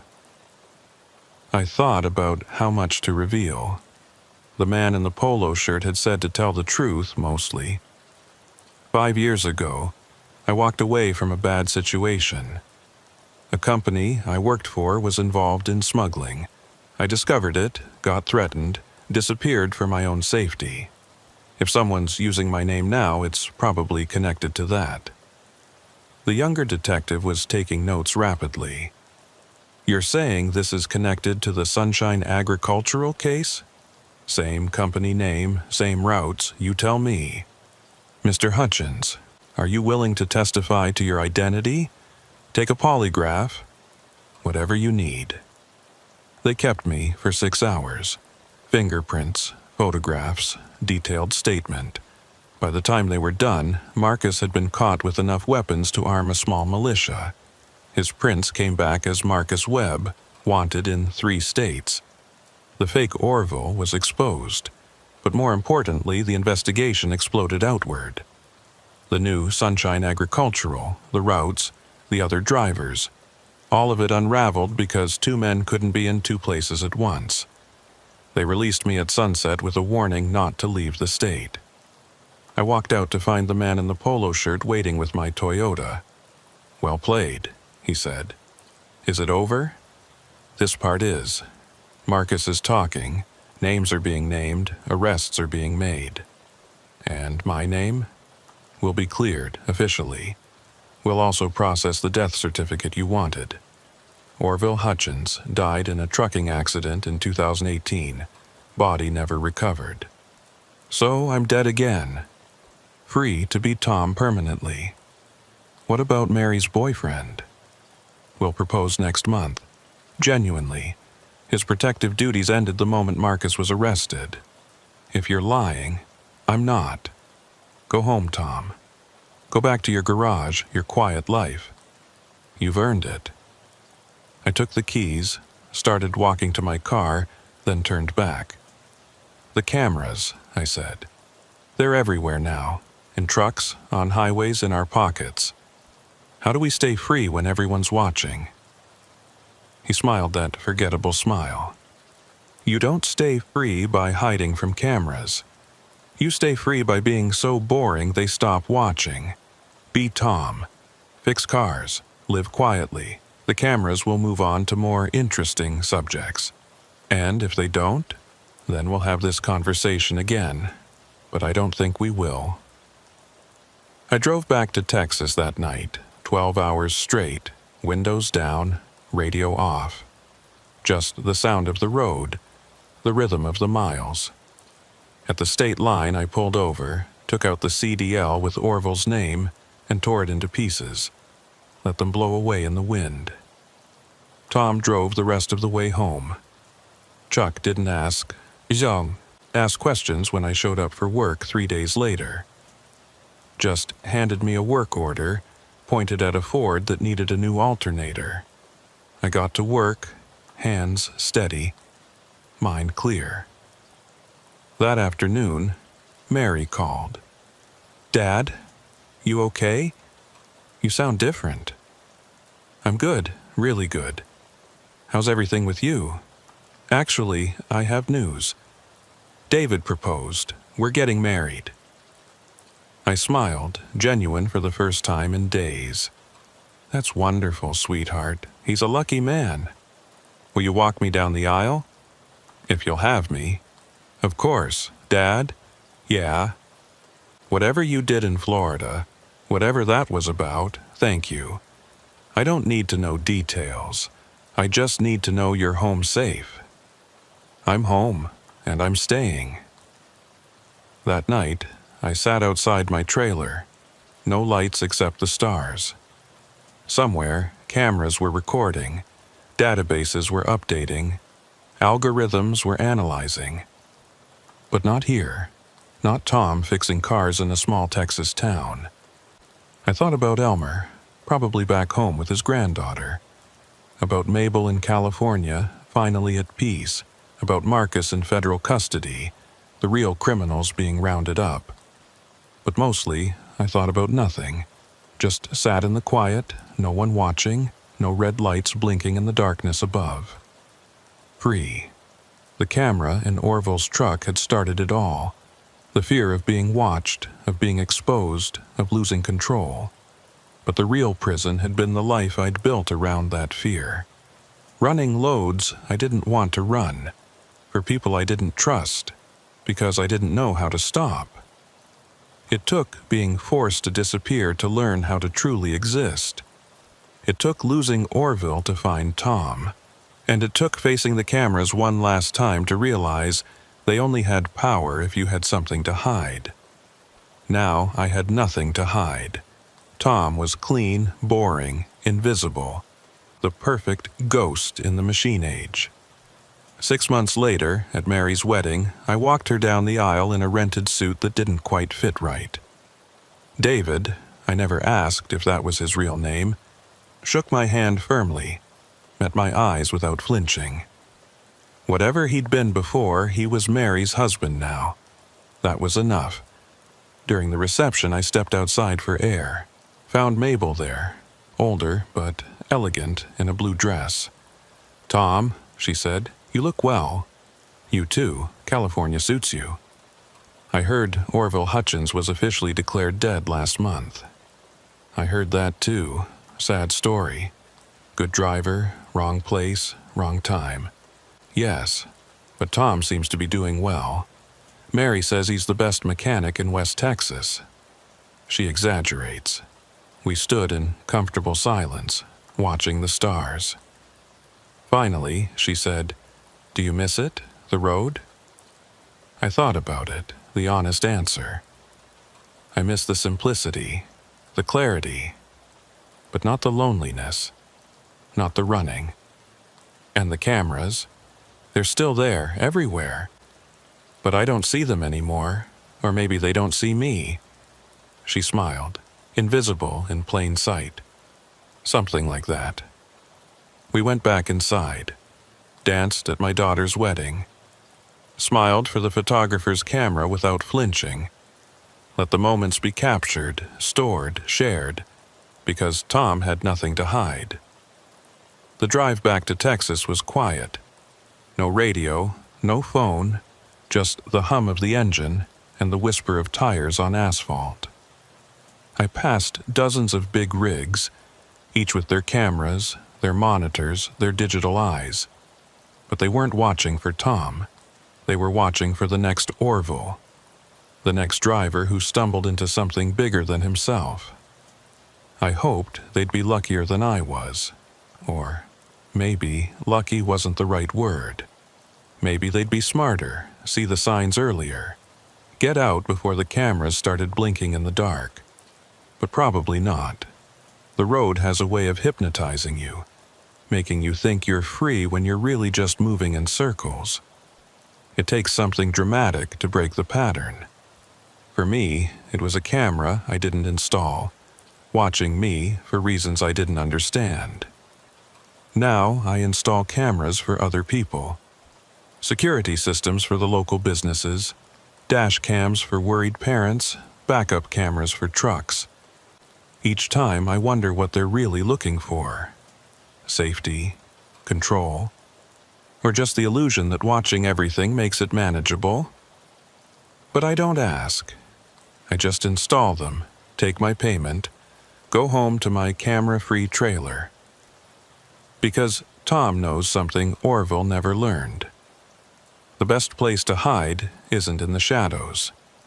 It's in the boring, mundane light of day, where cameras point but don't really see.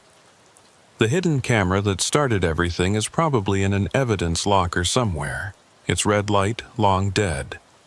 But its real power was never in what it recorded. It was in what it revealed. That being watched changes you. That privacy is precious. And that sometimes the only way to be free is to let your old self die and walk away. Orville Hutchins is dead. The cameras confirmed it. Tom is alive, invisible, free. And that red light? It never blinks for him. The smell hit me first. Sweet, chemical, wrong. Like rotting fruit mixed with diesel exhaust and something else I couldn't place. It was 3 a.m, August 2023, and I was standing at the back of my trailer at a way station just outside of Gainesville, Florida. My name's Clarence. Been driving trucks for 31 years, and in all that time, I'd never smelled anything like this coming from a refrigerated load of supposed strawberries. I'd picked up the load 6 hours earlier in Plant City, the strawberry capital of Florida. Standard run to Atlanta, nothing special about it except the pay was better than usual and the loading crew had been weird about letting me inspect the cargo. Bertha, the loading supervisor, had practically pushed me away from the trailer when I tried to check the pallets. "Everything's fine, Clarence," she'd said, sweat dripping down her face despite the cool night air. "Just fresh strawberries, packed and ready. You don't want to break the cold seal." I'd been in this business too long to argue with dispatchers and supervisors. You pick up, you deliver, you get paid, don't ask questions. But that smell was making me nervous. Refrigerated units sometimes leak coolant, but this wasn't that. This was something organic, something that shouldn't be in my trailer.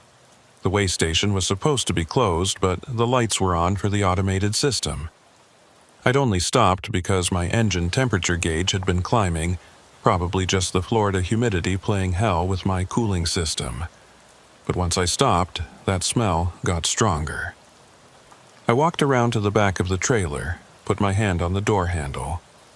The metal was cold, which was good, meant the refrigeration unit was working. But there was something else. A vibration I could feel through the door that didn't match the steady hum of the cooling system. Every instinct told me not to open that door.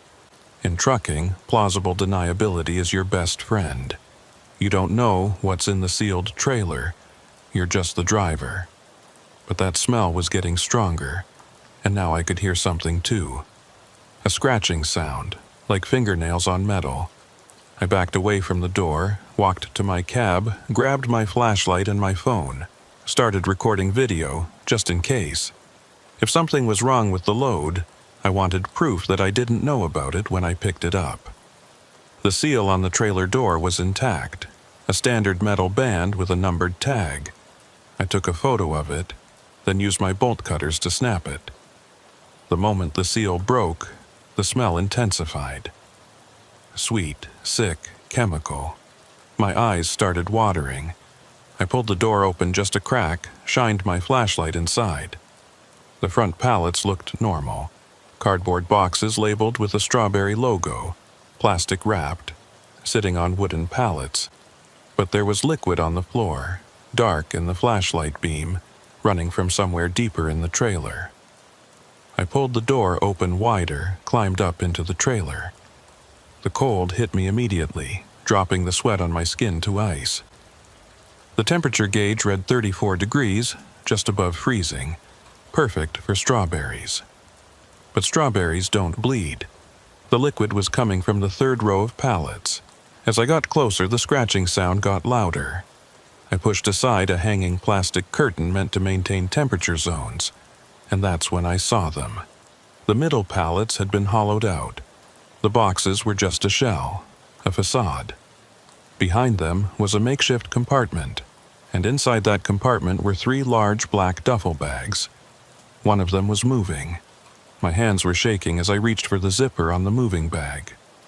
Part of me already knew what I was going to find, but I had to see. Had to know what they'd put in my trailer. Inside the bag was a dog. Pit bull, maybe 60 pounds, barely breathing. Its eyes were glazed, foam around its mouth, body twitching with whatever drug they'd given it to keep it quiet. There were tubes running into its stomach, sealed with surgical tape. Drug mules use people. Apparently, someone had decided dogs were less risky. I checked the other bags. 2 more dogs, same condition. One was already dead, body stiff. The third was barely hanging on, whimpering so quietly I almost couldn't hear it over the refrigeration unit. My first thought was to call 911, but then I remembered where I was. Alone at a closed way station at 3 a.m. with a trailer full of drug-smuggling dogs and hollowed-out cargo. How would that look? They'd arrest me first, ask questions later, and whoever set this up would have plenty of time to disappear while I sat in county lockup. I took more video, making sure to get clear shots of everything. The intact seal I'd just cut, the fake strawberry boxes, the dogs, the surgical modifications. Then I carefully closed everything up, went back to my cab, and called the only person I trusted. Horace picked up on the 5th ring, voice thick with sleep. He'd been my supervisor at my first trucking job 20 years ago, taught me everything about the business. Now he ran his own small operation out of Ocala, staying clean while the industry got dirtier around him. "Clarence, it's 3 a.m, man." "Horace, I got a problem, a big problem." His voice sharpened immediately. "Where are you?" "Way station outside Gainesville, northbound on 75. "You broke down?" "No. Someone tampered with my load, put something in it, something bad." "How bad?" "Federal prison, bad." There was a long pause. I could hear him getting out of bed, his wife asking what was wrong. "Don't touch anything," yet he said. "Don't call anyone else. I'm on my way." "Horace?" There's animals involved. Dying animals." "Jesus Christ. Okay. Give me 40 minutes. Don't move. Don't call anyone. And whatever you do, don't let anyone else near that trailer." After I hung up, I sat in the dark cab, watching the mirrors for any sign of movement. The dogs were drug mules, that much was clear. But this was more than just smuggling. This was organized, professional. Someone had surgical skills. Someone had access to my pickup location, my route, my trailer. Someone had paid off Bertha to keep me from inspecting the load. 20 minutes passed, then 30. A car pulled into the way station. Not Horace, too early. It was a dark sedan, no lights, creeping slowly toward my truck. I locked the doors, grabbed the tire iron I kept behind the seat. The sedan stopped about 50 feet away. Nobody got out. We sat there, them watching me watching them. My phone buzzed. Text from an unknown number. "You opened the trailer." I didn't respond. Another text. "That was a mistake." Then another. "Walk away now. Leave the truck. We'll handle it." I typed back, "Can't. DOT will track me. We'll handle DOT. Walk away or become part of the problem." The sedan's engine was still running. I could see exhaust in the humid air. They were waiting for my decision, but I'd already made it when I called Horace. I wasn't walking away from this. I texted back, "I already called state police. They're en route." It was a lie, but it worked. The sedan's reverse lights came on. They backed out fast, tires squealing as they hit the highway. I got a partial plate. Florida tags starting with X4. Not much, but something. 15 minutes later, Horace arrived in his old pickup. He parked next to my cab, climbed up to the passenger door. I let him in. "Show me," he said. I led him to the back of the trailer, showed him everything. He took his own photos, his face getting grimmer with each shot. "You know what this is?" he asked. "Dogs turned into drug mules. More than that. This is a cartel operation. Professional. They use animals because they're harder to detect than human mules. Dogs don't sweat, don't get nervous at checkpoints. How do you know that?" He gave me a look. "I've been in this business 40 years. I've seen everything. Lost friends to stuff like this. Good drivers who got caught up in bad loads." We went back to the cab. Horace pulled out a burner phone, dialed a number from memory. "Yeah, it's me," he said to whoever answered. "I need that favor, now. Gainesville Way Station, northbound 75. No, not me, a friend. Yeah, that kind of problem." He hung up, turned to me. "Help's coming. Not police, but people who can handle this right." "Who?" "DEA. But not the official kind, the kind that doesn't want paperwork." That doesn't sound legal. Legal got complicated when they put dying dogs full of heroin in your trailer. This is about survival now. We waited another 30 minutes. Then 2 SUVs pulled in, dark colors, tinted windows. 4 people got out, 2 men, 2 women, all wearing civilian clothes but moving like law enforcement. The lead woman approached, badge on her belt but not displayed. "Horace," she said, "been a while. Agent Martinez, thanks for coming." She looked at me. "You're the driver?" "Yes, ma'am." "Tell me everything. From the beginning." I told her about the pickup, about Bertha's nervousness, about the smell and the discovery. She listened without interrupting, one of her partners recording everything on a phone. "Show us," she said when I finished. We went through the whole thing again. This time, they used special equipment. Cameras, chemical sensors, evidence bags. One of them, a younger guy with medical training, checked the surviving dogs. "One's definitely dead," he said. "One might make it if we get it to a vet now. The third, 50-50. Martinez made a decision. "We're taking the dogs. The drugs stay in the trailer." "What?" I couldn't believe it. "We need the drugs to stay in play. If they disappear, everyone scatters. But the dogs we can save." They loaded the bags with the dogs into one of their SUVs. The guy with medical training went with them, presumably to a vet somewhere. That left Martinez and 2 others. "Here's what's going to happen," she said. "You're going to continue your run. Deliver to Atlanta as planned. Act like nothing happened." "Are you insane? They know I opened the trailer." "They suspect. They don't know. That sedan was probably surveillance, not enforcement.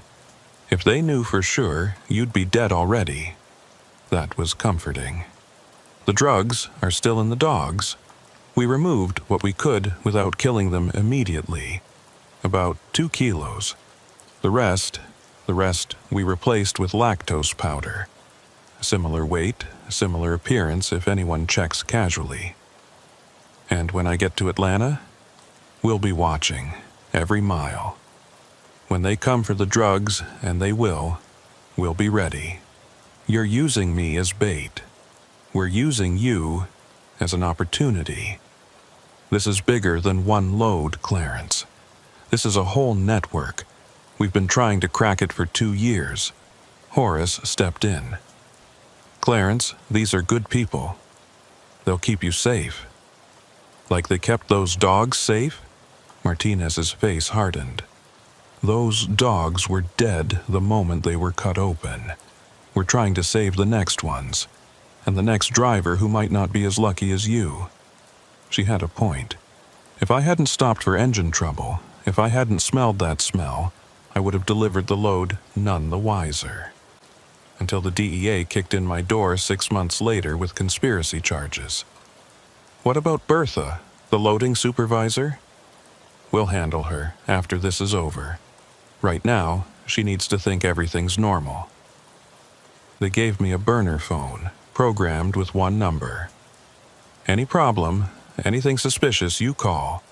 We'll be no more than 2 minutes away the entire trip. What about my regular phone? Keep it on. Keep it normal. If they call, answer. If they text, respond. You know nothing about dogs or drugs. You're just a driver doing his job. They left first, disappearing into the pre-dawn darkness. Horace stayed a bit longer. You could walk away, he said. Park the truck, disappear. They'd understand. No. Whoever did this, whoever put those dogs in my trailer, they need to be stopped. This isn't your fight. It became my fight when they involved me. He nodded, clapped me on the shoulder. Call me when you get to Atlanta. Let me know you're safe. After he left, I sat in my cab for another hour, waiting for sunrise, trying to process everything. 3 dogs turned into drug mules. At least 1 dead, maybe 2 by now. Also, someone could move a few kilos of heroin without risk to human carriers. The sun came up slow, painting the Florida sky orange and pink. Normal cars started passing on the highway, the world waking up, oblivious to what was in my trailer. I started the engine, pulled back onto I-75. The phone they'd given me buzzed once. Text message.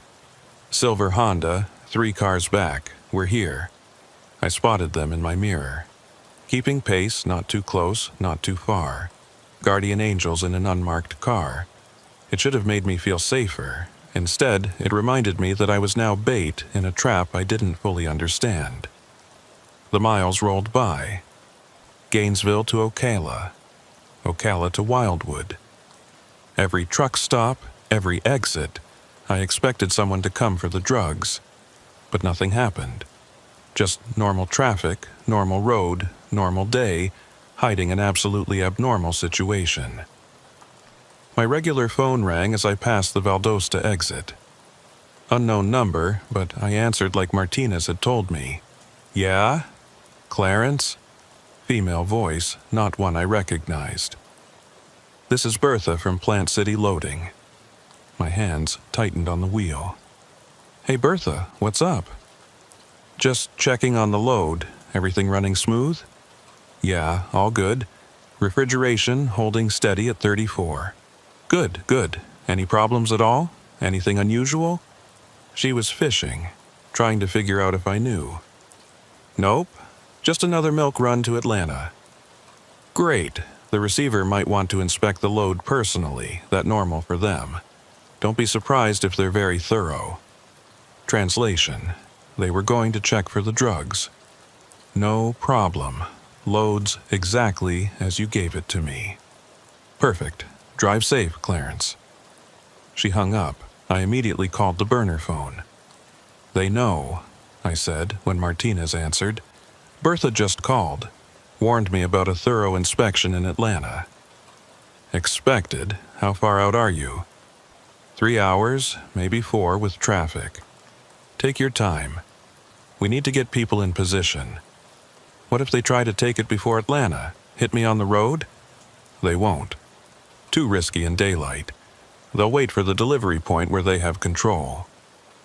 I wasn't convinced, but what choice did I have? I was committed now, rolling north with a trailer full of fake drugs and real problems. The Georgia state line came and went. The landscape changed from Florida flat to Georgia hills. Pine trees got thicker, towns got smaller. Every mile took me deeper into something I didn't understand and further from any chance of walking away. 2 hours from Atlanta, my phone rang again. Different, unknown number. Clarence, this is Jim from Atlanta Receiving. I'd never heard of a Jim at Atlanta Receiving. Hey, Jim.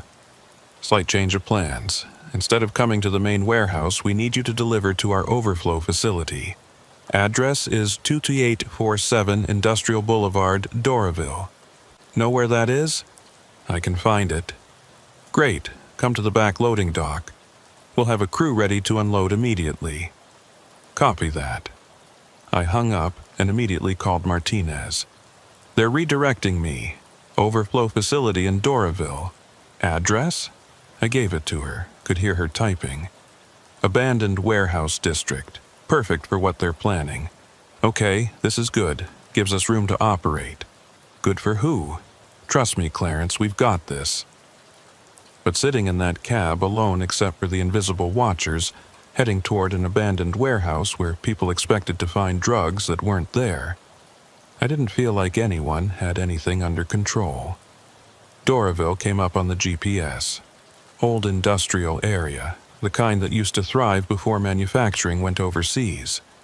Empty buildings, broken windows, grass growing through parking lot cracks. The perfect place to make a driver disappear if things went wrong. 2847. Industrial Boulevard was at the end of a dead-end street. Chain-link fence topped with old razor wire, half falling down. The building itself was massive, probably an old distribution center, most windows boarded up. Only one section looked active. Lights on, a few cars parked outside. I pulled up to the gate. It was already open, which felt wrong. Places like this always had security, even if it was just for show. But the gate was wide open, inviting me in. The loading dock was around back, just like Jim had said. 3 men were waiting, all wearing work clothes that looked too new, too clean. They watched me back in, faces expressionless. I set the brakes, climbed out slow. The biggest of the 3 approached. Clarence?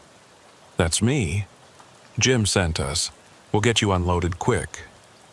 But they didn't move toward the trailer immediately. They were waiting for something. Or someone. A door opened in the building. 2 more people came out.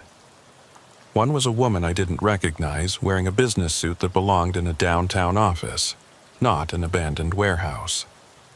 The other was Bertha. She looked different than she had at the Plant City facility. Harder. Less nervous. Like she'd dropped a mask she didn't need anymore. "Hello, Clarence," she said. "We need to talk about what you found in the trailer." My phone, the burner, was in my pocket. I could feel it. Wanted to hit the call button, but any movement might set them off. "I don't know what you're talking about." Bertha smiled, but it didn't reach her eyes. "The seal was broken, Clarence. We know you looked. The question is, what did you do after you looked? The seal was intact when I picked up. Must have broken in transit." The woman in the suit pulled out a tablet, showed me a photo. It was grainy, taken from a distance, but it clearly showed me at the way station with the trailer door open. "We had someone watching," she said, "just in case. So let's stop pretending and discuss how this is going to go." I was surrounded, outnumbered, and they knew I'd found their drugs, or what they thought were their drugs. Where the hell was Martinez and her team? What do you want? I asked. First, we want to know if you took anything from the trailer, removed anything, called anyone. I saw some weird stuff, got scared, closed it back up. That's it.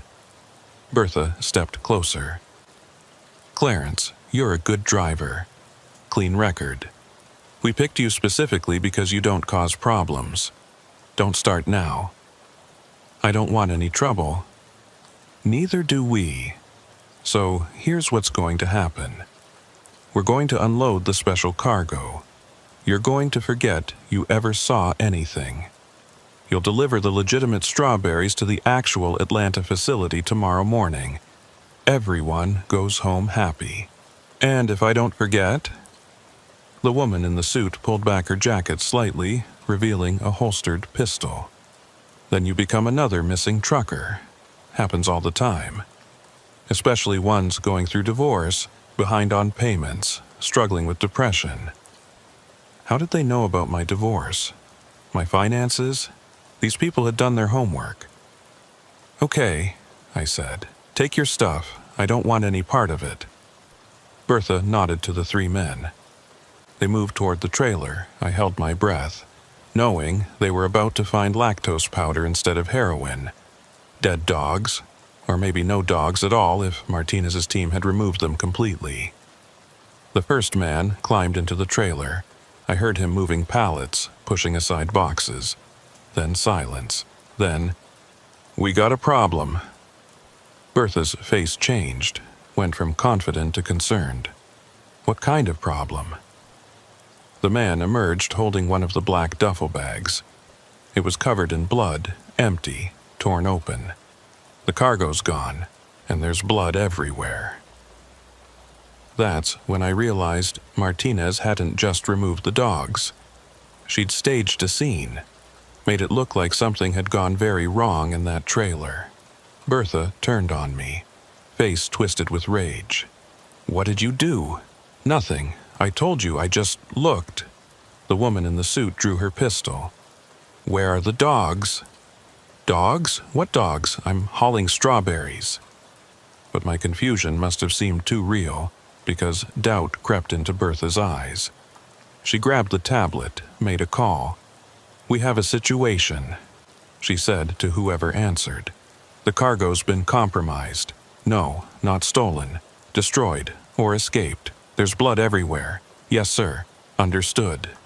She hung up, looked at the woman in the suit. "He's coming." Whoever he was, everyone seemed afraid of him. The three workers backed away from the trailer. The woman in the suit checked her pistol nervously. "You," Bertha pointed at me. "You're staying until he gets here." That's when the cavalry arrived. The sound came first. Engines, multiple vehicles approaching fast. Then lights, bright xenon beams cutting through the dusk.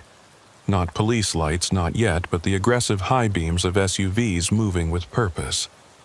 Martinez and her team had arrived, but not the way I expected. They came in loud and obvious, three black SUVs roaring through the open gate, spreading out to block any exit. Doors flew open and agents poured out, weapons drawn but not aimed, badges now prominently displayed.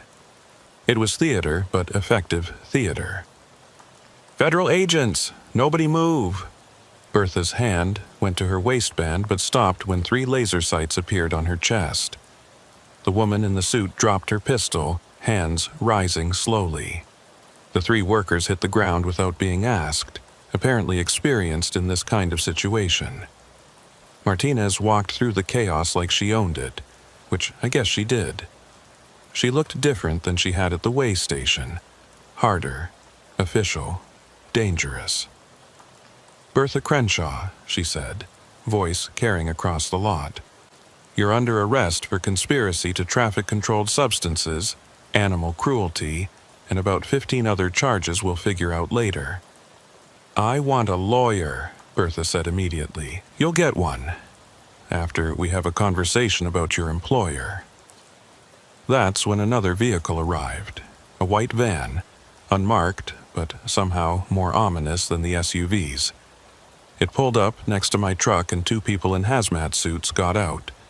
They climbed into my trailer with equipment I didn't recognize, started taking samples of the blood, photographing everything. Martinez walked over to me. "You okay?" "Define okay." "Fair point. You did good, Clarence. Stayed calm, played it smart. What happens now?" "Now, we process this scene, arrest these people and try to flip them before their boss realizes what happened." "The one they called? The one they're afraid of?" Her expression darkened. "Yeah, him. We've been trying to identify him for 3 years. He runs the whole network, Miami to Atlanta, probably beyond. Never shows his face, always works through intermediaries like Bertha. Will he come here? Doubt it. He's too smart for that. But he'll send someone, and when he does," she smiled coldly, "we'll be ready." One of her agents approached, whispered something in her ear. Her expression changed from confident to concerned. "What do you mean, empty?" she said, loud enough for me to hear. The agent gestured toward the trailer. "The blood's real, canine for sure, but there's no drug residue, none, like the dogs were cut open but never filled." Martinez looked at me sharply. "Tell me again what you saw." I went through it again. The 3 dogs, the surgical modifications, the tubes. She listened, frowning deeper with each detail. "And you're sure they were carrying, the dogs were mules?" I assumed. Why else would someone do that to them?" She turned to her team. "Sweep everything again. I want every inch of that trailer processed." While they worked, I stood there trying to make sense of it. Dogs cut open, but not carrying drugs. An elaborate smuggling operation with nothing to smuggle. It didn't add up. My phone, my real phone, rang. Unknown number. "Answer it," Martinez said. "Speaker." I did. "Hello? Clarence." Male voice, calm, educated, with just a hint of southern accent. "I understand there's been some confusion about your cargo." Martinez was gesturing frantically, mouthing, "Keep him talking." "Who is this?" I asked. "Someone who's trying to resolve this situation peacefully. I believe federal agents are currently at your location." How did he know that already? "Yeah, they're here." "Good. Please hand your phone to Agent Martinez. Tell her Mr. White would like to speak with her." I looked at Martinez. Her face had gone pale. She took the phone with a steady hand that didn't match her expression. "This is Martinez. Agent Martinez." The voice was amused now. "You've been very persistent. 3 years of chasing shadows, and here we are. If you're calling to negotiate, I'm calling to inform you that you've made a mistake. Check the trailer again. Check what's really there. We did. Empty dogs, lot of blood, no drugs. Exactly, no drugs. Which means no crime, wouldn't you agree? Some disturbed individual mutilated animals and put them in a trailer. Horrible, yes. Federal crime, hardly. Animal cruelty across state lines is federal jurisdiction. If you can prove intent, if you can prove conspiracy, if you can prove anything beyond a single incident of animal abuse, can you?" Martinez was quiet. I could see her mind working, recognizing the trap. "The dogs were modified to carry drugs," she said finally. "Were they? Or were they modified by someone with a sick fetish? Mental illness? Personal vendetta? You have no drugs, Agent Martinez. You have dead dogs and assumptions. We have Bertha. She'll talk." "Bertha who?" "The loading supervisor who reported suspicious activity in a trailer and called authorities. Check her phone. Check her recent calls. I think you'll find she contacted your tip line about an hour ago." Martinez grabbed Bertha's phone from another agent, scrolled through it. Her face darkened further. "You son of a bitch."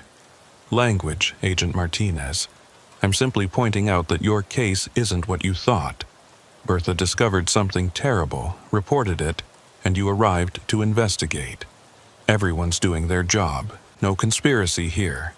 The drivers you've been using, what drivers? I'm not familiar with any drivers. If someone's been committing crimes, I hope you catch them.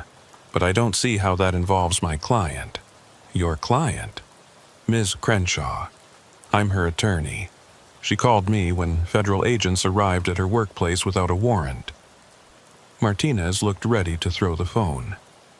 We don't need a warrant. Exigent circumstances. Dead dogs are exigent. Interesting legal theory. We'll explore it in court. In the meantime, I suggest you release my client unless you have actual evidence of an actual crime. The line went dead. Martinez stood there holding my phone, face twisted with frustration. He played us, she said quietly. The whole thing was a setup. I don't understand, I said. The dogs were never supposed to carry drugs. They were bait. To draw us out, see how we respond, identify our methods. And we fell for it. But why? Because now he knows our playbook. Knows we were watching. Knows we have someone inside. The real shipment is probably moving right now while we're standing here with our thumbs up our... Her phone rang. She answered, listened, went even paler. When? How many? God damn it. She hung up, looked at her team. 3 of our surveillance teams just went dark. Miami, Orlando, Tampa. All at the same time. The white van techs had finished processing my trailer. One approached Martinez with a tablet. Ma'am, you need to see this. On the screen was a chemical analysis.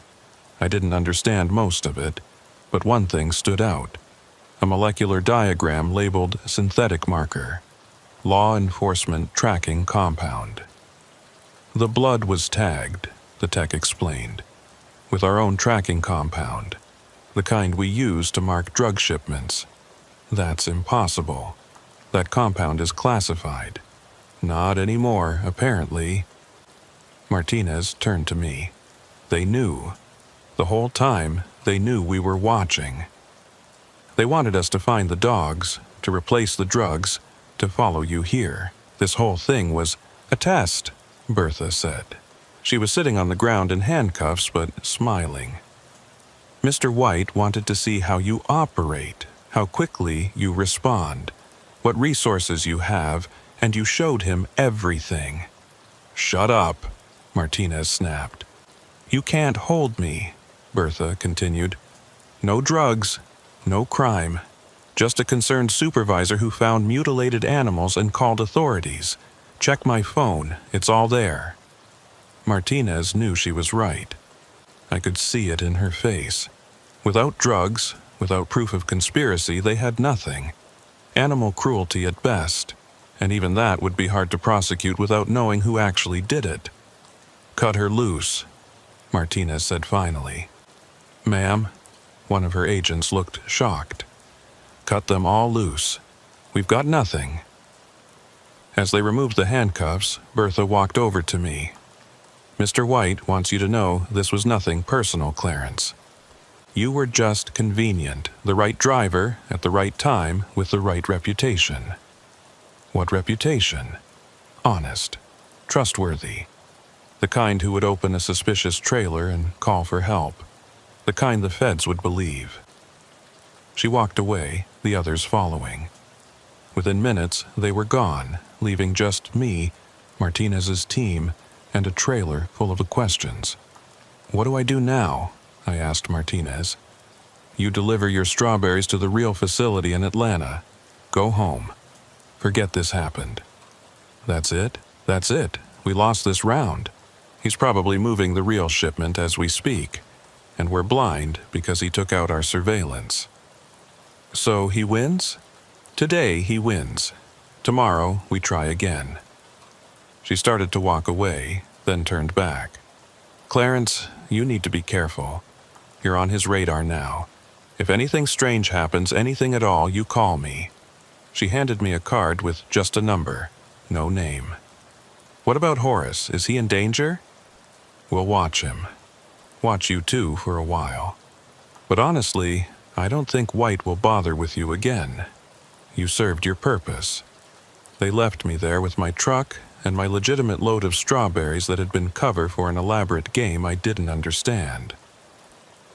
I climbed back into my cab, started the engine, and drove to the actual Atlanta distribution center. The receiver there was a normal guy named Phil, who I'd dealt with before. He checked the load, signed the paperwork, never mentioned anything unusual. As far as he knew, it was just another delivery. I drove home that night back to Florida, mind churning over everything that had happened. The dogs, the drugs that weren't there, Mr. White's voice on the phone. I'd been a pawn in someone else's game, and I didn't even understand the rules. 3 weeks later, I was doing a regular run from Jacksonville to Savannah when my phone rang. Horace. "Clarence, you see the news?" "What news?" "DEA bust in Miami. Biggest drug seizure in Florida history. 40 million worth of heroin." "Okay." "They're saying it was hidden in a shipment of strawberries." My blood went cold. "When?" "Same night as your thing. While you were in that warehouse in Atlanta, another truck was delivering the real load to the real buyers. So I was a distraction, you and those poor dogs. While the feds were focused on you, the real shipment walked right past them." I pulled over, needed a moment to process this. The elaborate setup, the fake drugs, the dogs, all of it just to keep the DEA busy for a few hours. "They ever figure out who Mr. White is?" I asked. "No, but Clarence, there's something else. Bertha Crenshaw was found dead yesterday." "What? How?" "Suicide, supposedly, pills. But here's the thing, she left a note confessing to everything. The dog thing, the drug shipment, all of it. Claimed she acted alone." "That's bullshit." "Of course it is. But it ties everything up neat and clean. Case closed, no loose ends." Except for me. I was a loose end. That night I couldn't sleep. Kept thinking about those dogs. About Bertha. About Mr. White's calm voice on the phone. I'd survived. But I'd also been marked, identified, cataloged. I was in their system now, for better or worse. A month passed, then 2. Life returned to normal. Loads to haul, bills to pay, the endless rhythm of the road. I started to think maybe it really was over. Then I got a package. No return address, no delivery service markings. Just a plain brown box left on my doorstep. Inside was $20,000 cash and a note. Compensation for your inconvenience. Mr. White appreciates professionals who know when to stay quiet. I should have taken it to the police, to Martinez, to someone, but I didn't.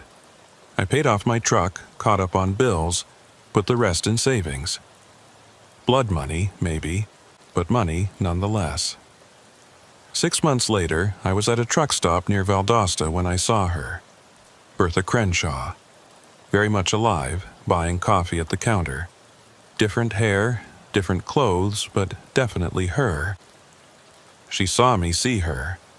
For a moment, we just stared at each other across the truck stop. Then she smiled, raised her coffee cup in a mock toast, and walked out. By the time I got outside, she was gone. No trace of which vehicle she'd gotten into. I called Martinez immediately. "Bertha's alive. I just saw her." "That's impossible. I saw the body myself." "Then you saw wrong. She's alive and in Georgia." There was a long pause. "Clarence, where exactly are you?" "Truck, stop off I-75, exit 18.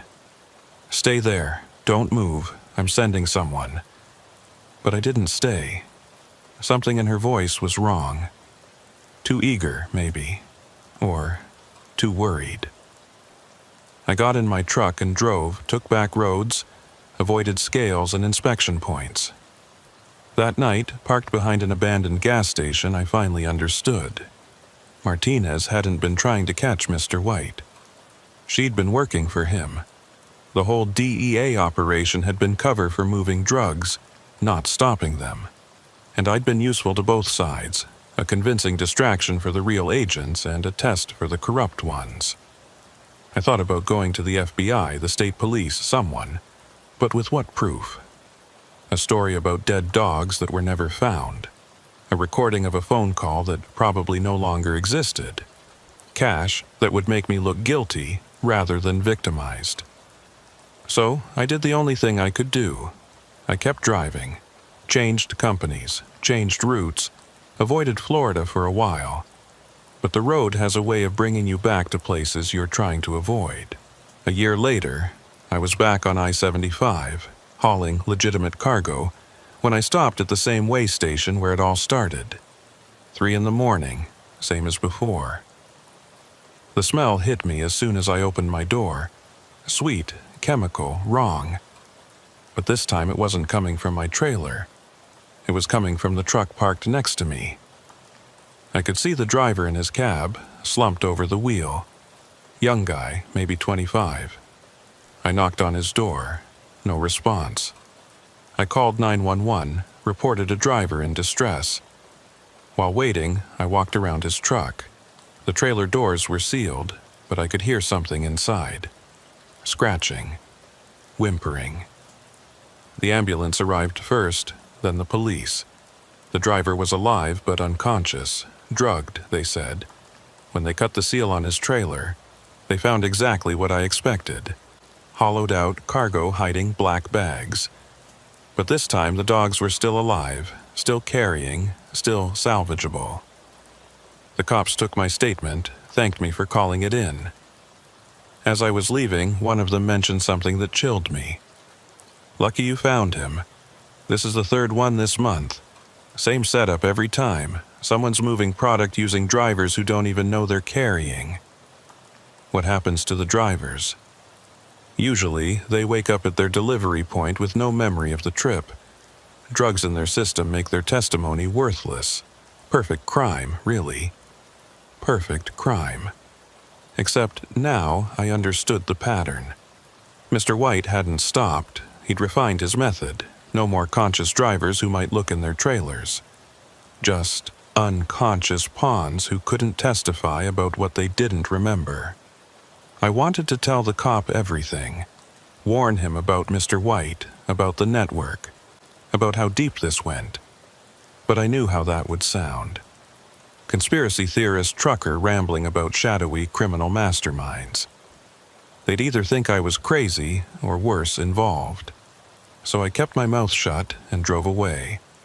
But I started keeping notes, documenting every suspicious truck I saw, every drugged driver found, every load of strawberries that smelled wrong, building a case file that might matter someday. Martinez called me once more, 6 months after the way station incident. "Clarence, we need to talk." "No, we don't. You don't understand. Things have changed. Mr. White is..." I hung up. Changed my number the next day. Whatever game she was playing, I wanted no part of it. But the road keeps bringing you back. That's the thing about driving trucks. You cover the same ground over and over, see the same places, meet the same people. Eventually, your past catches up. It was another August night, 2 years after the original incident, when I found myself back in Plant City. Different company, different cargo, but the same industrial area where it all started. I was fueling up when a familiar face appeared at the pump behind me. Horace. But not the Horace I remembered. This one was thinner, older, worn down. "Clarence, been looking for you. I've been around, just not here. We need to talk. About that night, about what really happened. I know what happened. I was there." "No, you don't, not all of it." He looked around nervously. "They're still watching you, still tracking every load you haul." "Who?" Mr. White? There is no Mr. White. Never was. It's a collective, a network. Different people playing the same role, using the same name. The voice you heard could have been anyone with a voice modulator. How do you know this? Because I've been investigating. Ever since that night. Following the money, the shipments, the patterns. And I think I know how to stop them. But I need your help. I should have said no. Should have gotten in my truck and driven away. But Horace had saved me that night. Brought help when I needed it. I owed him. What kind of help? One more run, one more load. But this time, we control it. He explained his plan. It was insane, dangerous, probably illegal. But it might work. Use their own methods against them. Create another distraction, but this time to expose them, not hide them. You're asking me to risk everything, I said. I'm asking you to help me end this. These people destroyed my business, Clarence. After I helped you, they blacklisted me. No one will hire my drivers. No one will use my trucks.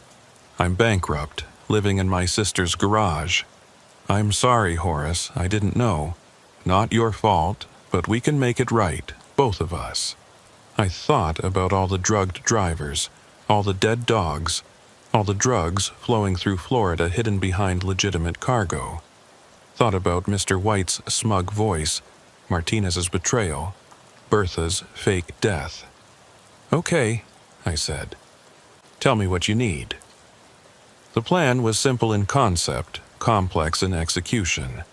I would pick up a load that Horace had identified as suspicious. Agricultural products from a new customer paying premium rates for quick delivery. Classic white network indicators. But this time we'd be ready. Hidden cameras in the trailer, GPS trackers on everything, and most importantly, a parallel truck running the same route with the same manifest. If they tried their shell game, we'd have proof. The pickup was scheduled for the following Friday night. Plant City again, because apparently the universe has a sense of humor. But not the same facility. This one was newer, supposedly cleaner. I arrived at midnight, paperwork in hand. The loading crew was different, but their behavior was familiar. Too efficient, too quiet, too careful to keep me away from the cargo. Just wait in the office, the supervisor said. Not Bertha, she was still dead, but a man with the same nervous energy. We'll handle everything. I waited, watching through the window as they loaded boxes labeled tropical fruit mix. The same sweet chemical smell was there, faint but unmistakable. They were using the same methods, probably the same drugs, definitely the same arrogance. When they finished, I did my walk around, pretending not to notice the extra seal on the trailer doors, the kind that would alert someone if it was broken.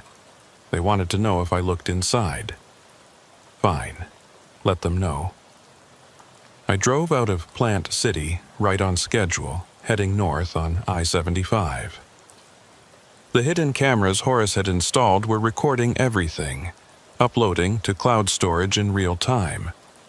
If anything happened to me or the truck, there would be evidence. 20 miles out, I noticed the tail. Dark sedan, hanging back but matching my speed.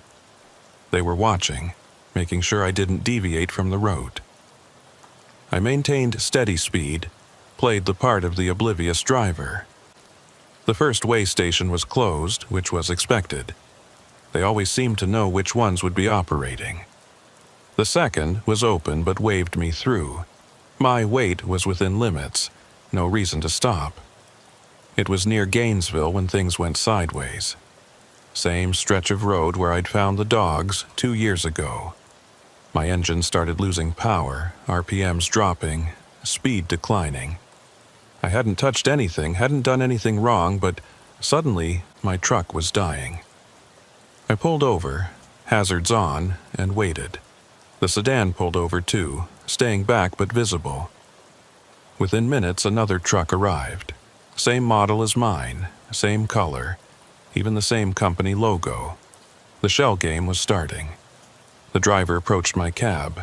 Young guy, nervous, sweating despite the cool night. "Engine trouble?" he asked. "Seems like it." "Dispatch sent me. I'm supposed to take your load, deliver it on time. You wait here for the mechanic." "That's not protocol." "Emergency protocol. Check your phone." I did. There was a message from a dispatcher I didn't recognize, authorizing the transfer. Official looking, but I knew it was fake. This was the switch, my legitimate load for their drug-filled one. "All right," I said, playing along. "Let me grab my paperwork." I climbed down, walked to the back of my trailer. The kid followed, eager to get this done. That's when I saw the other vehicles arriving. 2 vans, another sedan. Too many people for a simple load transfer. "Problem?" the kid asked. "No problem." But there was. Because one of the van drivers was Bertha, still alive, still working, still part of the network. She saw me recognize her and smiled. "Hello, Clarence. Funny how the road brings people back together. You're supposed to be dead." Death is surprisingly liberating. Amazing what you can do when you don't exist. The others had formed a loose circle. Not threatening exactly, but definitely controlling. I was outnumbered and outsmarted, again.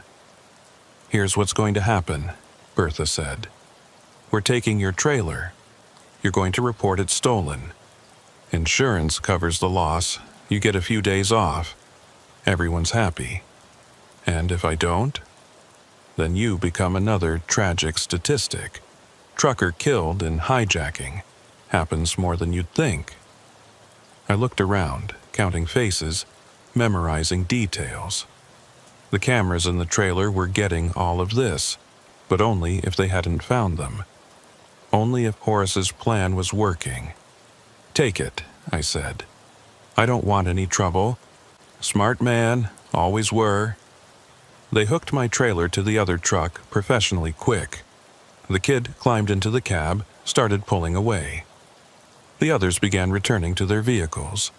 That's when the state police arrived. Not state police, that became clear immediately.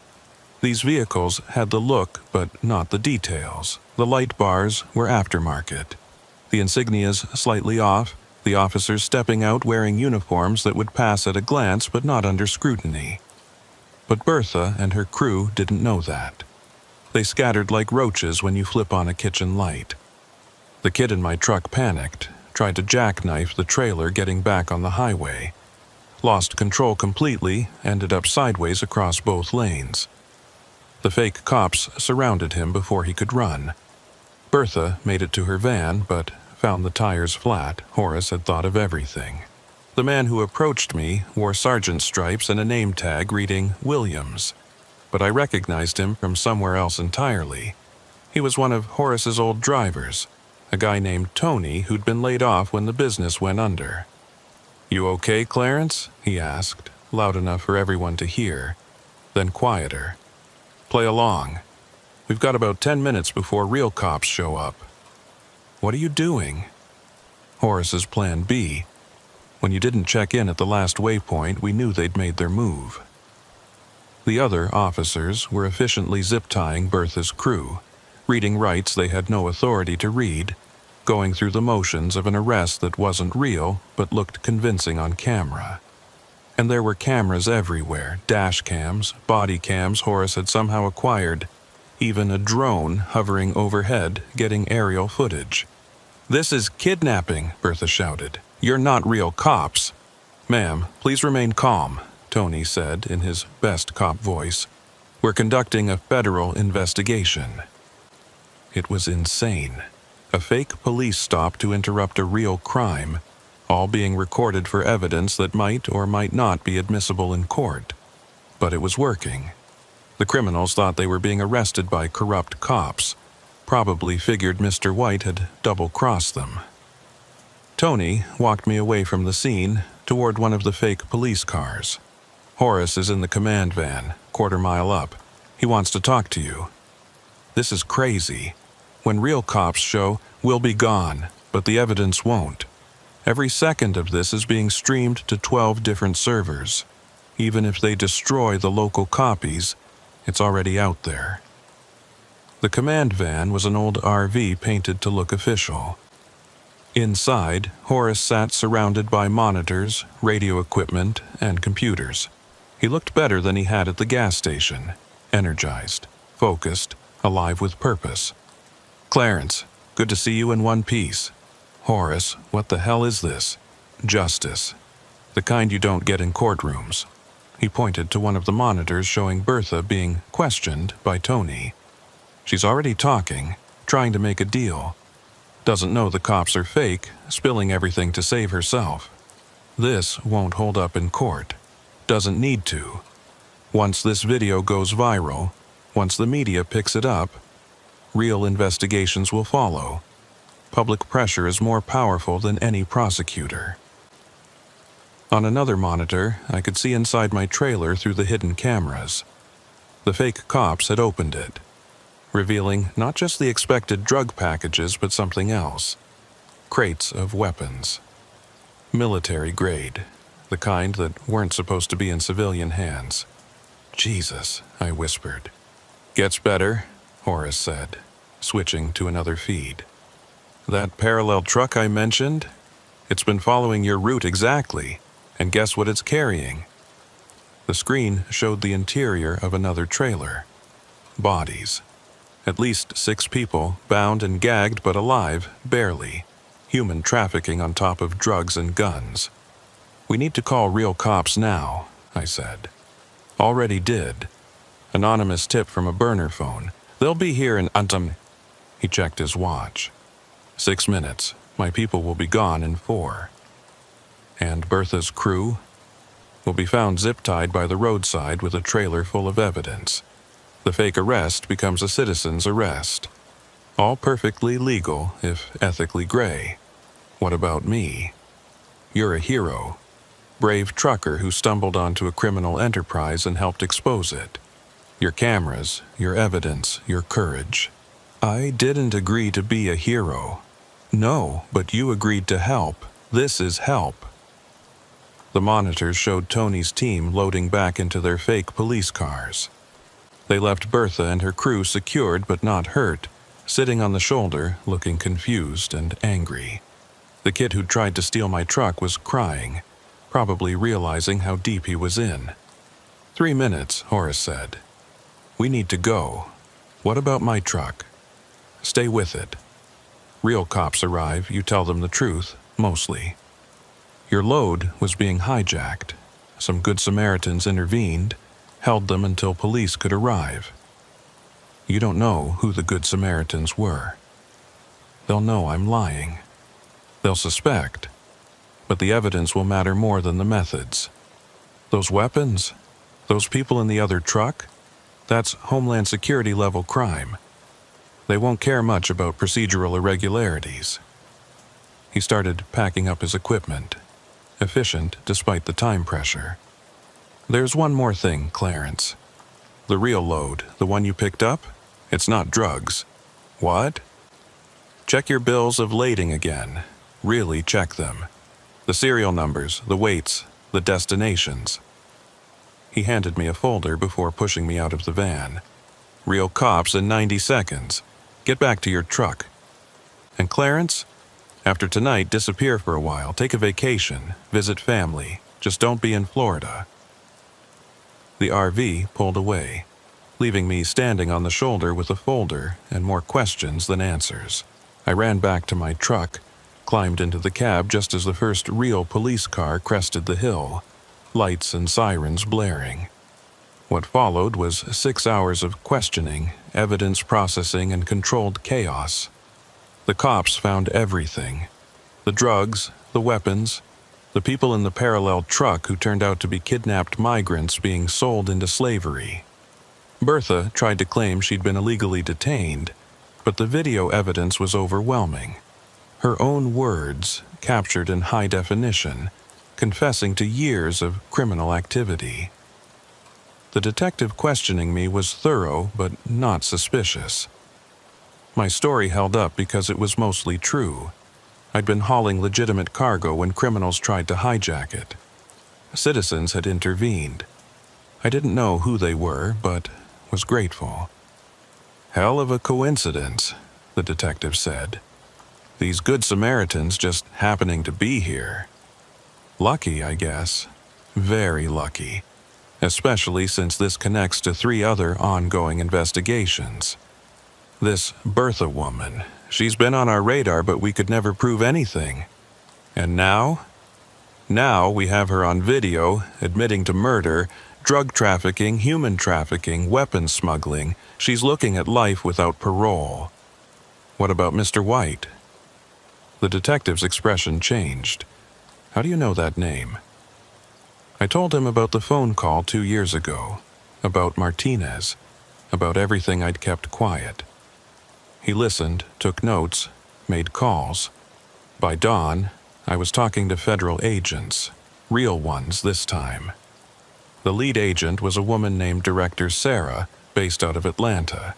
She flew in specifically for this case. "Mr. Clarence, what you've described matches patterns we've been tracking for 5 years. This Mr. White network is something we've been trying to penetrate without success. Agent Martinez is missing, has been for 6 months. We suspect she was either killed or turned. Your information suggests the latter. So you knew about the corruption. We suspected, but suspicion isn't evidence. What happened tonight, what your friend Horace orchestrated, it's given us more actionable intelligence than 5 years of official investigation. Is he in trouble? For the fake cops thing?" She smiled slightly. "What fake cops? I see citizens performing a legal citizen's arrest of criminals caught in the act. The fact that they wore costumes while doing it is unusual, but not illegal. That's a generous interpretation. Mr. Clarence, those weapons in your trailer, they were headed for a domestic terrorist cell. Those people in the other truck? They would have died in forced labor camps. Your friend might have bent some rules, but he saved lives." She had me go through everything again, this time with a recorder and a stenographer. Every detail about Mr. White, about the network, about the patterns I'd observed. It took hours, but I could feel things clicking into place for them, filling gaps in their investigation. When we finally finished, Director Chen handed me a card. "You're going to be a key witness in multiple federal cases. We'll provide protection if needed." Am I in danger? Honestly, yes. The Mr. White network won't appreciate what happened tonight. But we're going to hit them hard and fast now. Use the momentum from tonight's arrests. The safer you can stay for the next 72 hours, the better. I took Horace's advice. After getting my truck released from evidence, I drove straight to my sister's place in North Carolina. Didn't tell anyone where I was going, turned off my phone, paid cash for everything. The news exploded 2 days later. Massive multi-state crime ring exposed by heroic trucker. My name was supposed to be kept confidential, but it leaked within hours. Suddenly, I was getting calls from reporters, book agents, movie producers. I didn't answer any of them. Horace called from a burner phone on day 3. "You see the news? Hard to miss it. 47 arrests so far, including 3 state senators and a federal judge.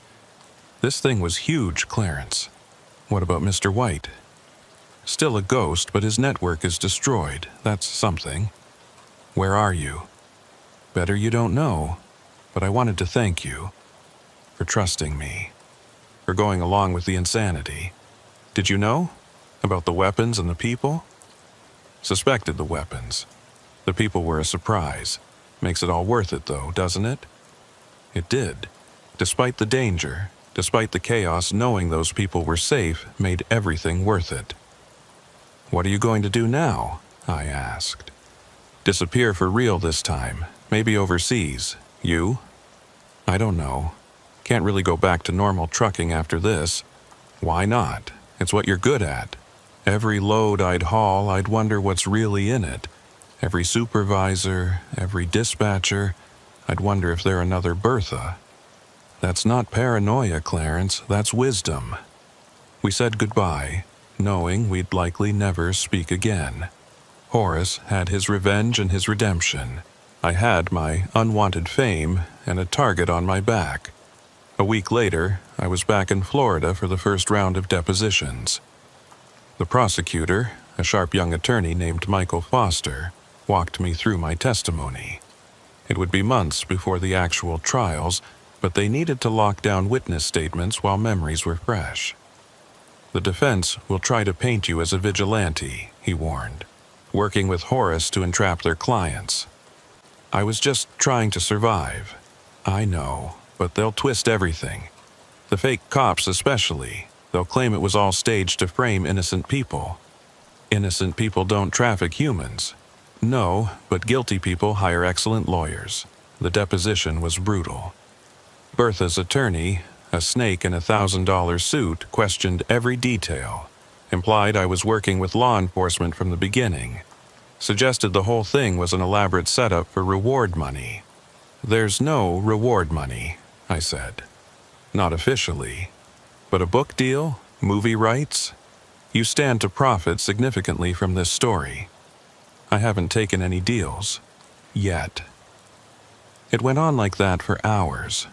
By the end, I felt dirty, like I was the criminal.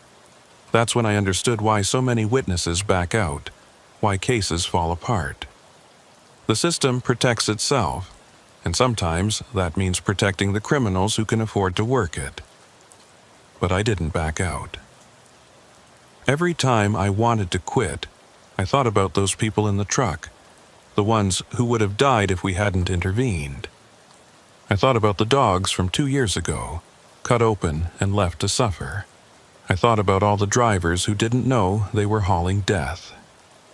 Director Chen called the night after the deposition. You did well today.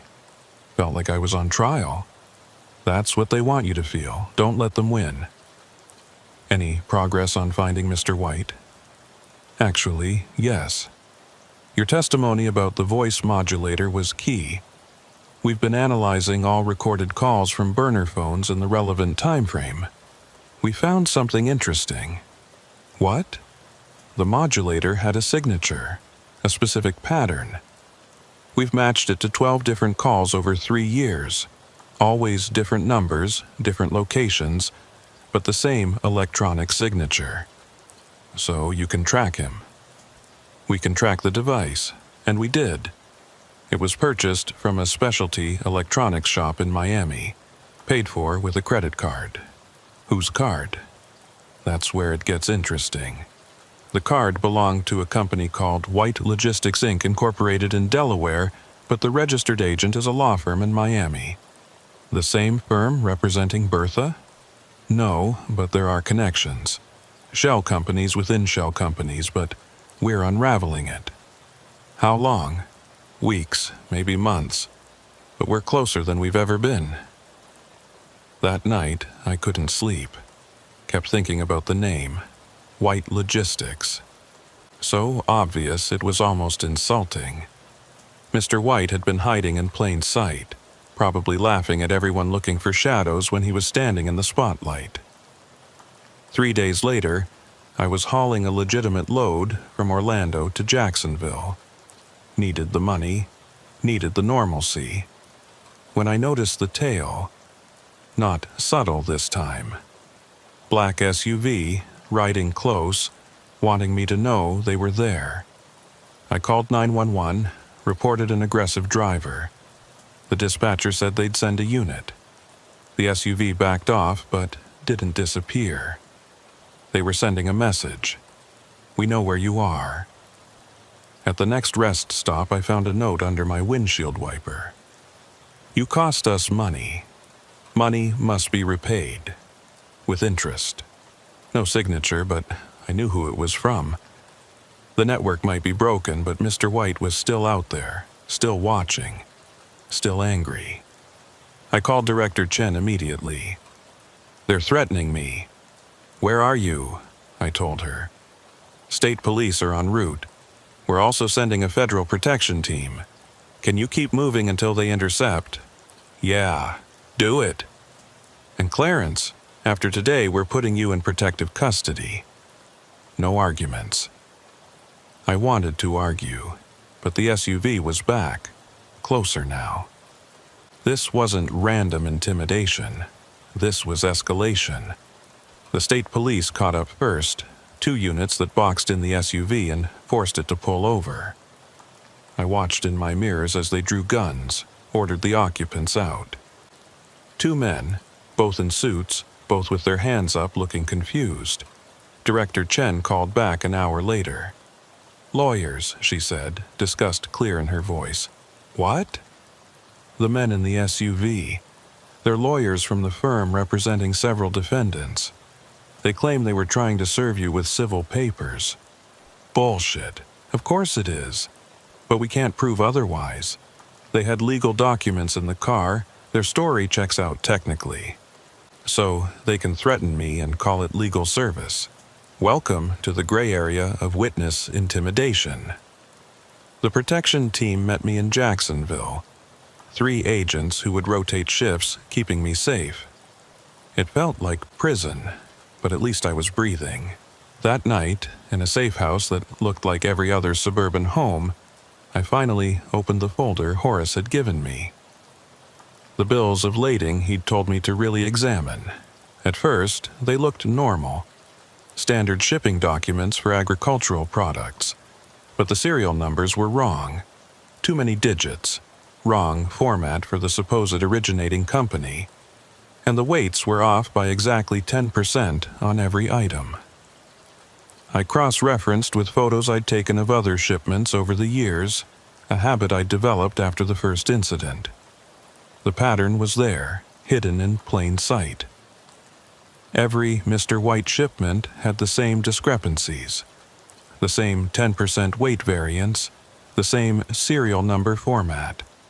It was a code, a way for people in the network to identify which shipments were legitimate and which were covers. Simple, elegant, invisible, unless you knew what to look for. I called Director Chen. I found something, a pattern in the paperwork. I explained what I'd discovered. She had me send photos of everything, said their analysts would review immediately. Clarence, if this checks out, you've just given us a way to identify every shipment they've ever made. We can trace this back years. Horace knew. That's why he gave me the folder. Where is Horace now? Gone. Really gone this time. We need to find him. He might have more evidence. He won't be found unless he wants to be. But I was wrong. They found Horace 3 days later. Not the feds, Mr. White's people.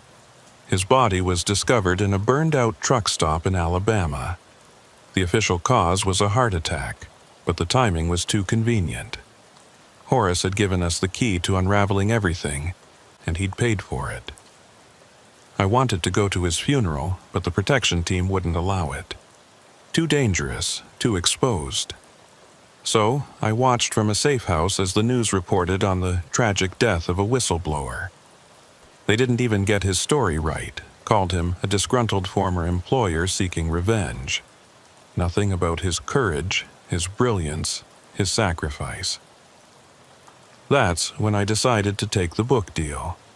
Not for the money, though I wouldn't turn it down, but to tell the real story. Horace's story. The story of all the drivers caught up in something bigger than themselves. The writer they paired me with was a former investigative journalist named Patricia Wong. She spent 3 days interviewing me, recording everything. She was thorough, asking about details I'd forgotten, connections I hadn't made. The public thinks trucking is simple, she said during a break. Point A to point B. They have no idea about the shadow economy running parallel to legitimate shipping. Most truckers don't either, we just drive. But you noticed, you acted, that's rare. I got lucky.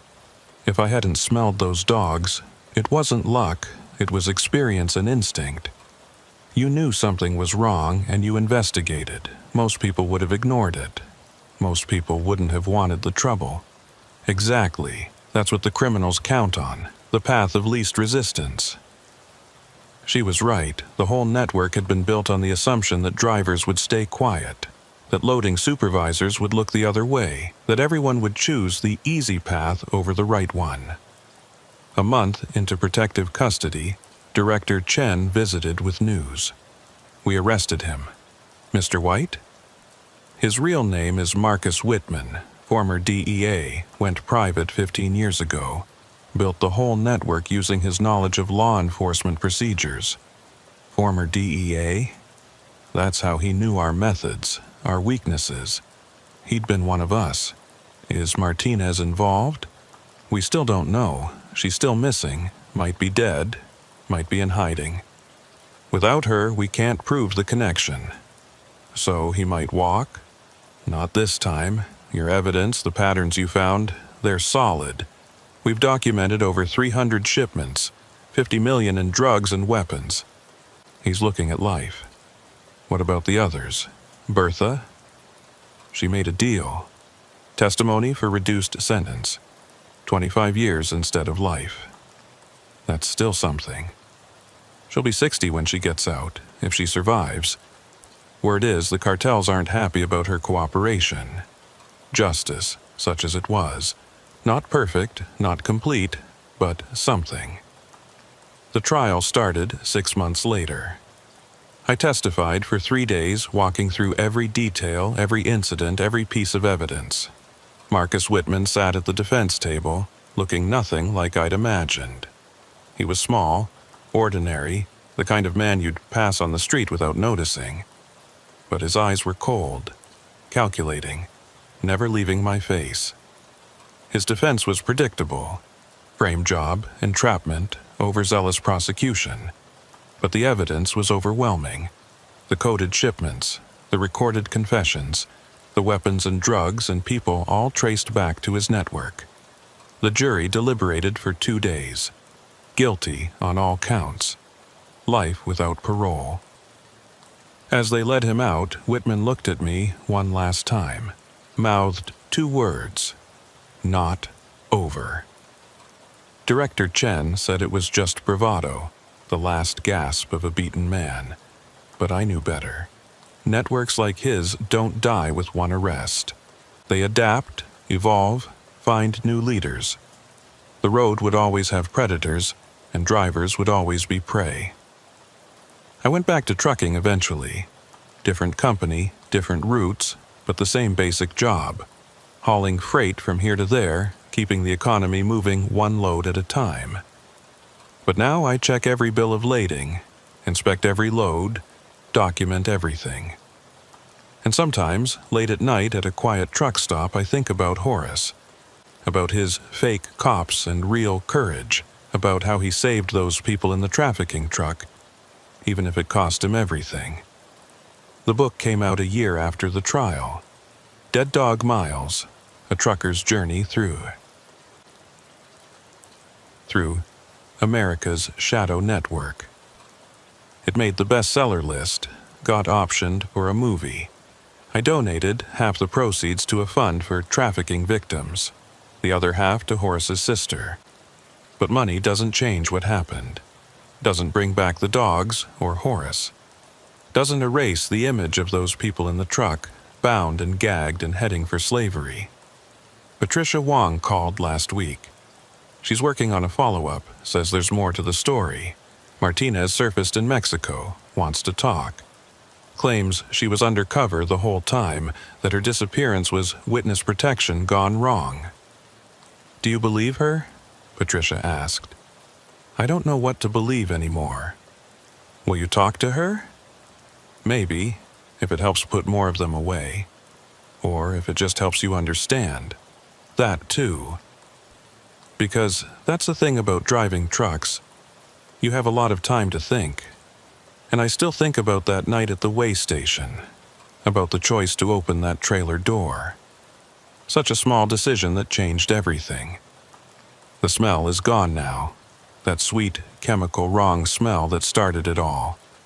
But sometimes I catch a whiff of something similar.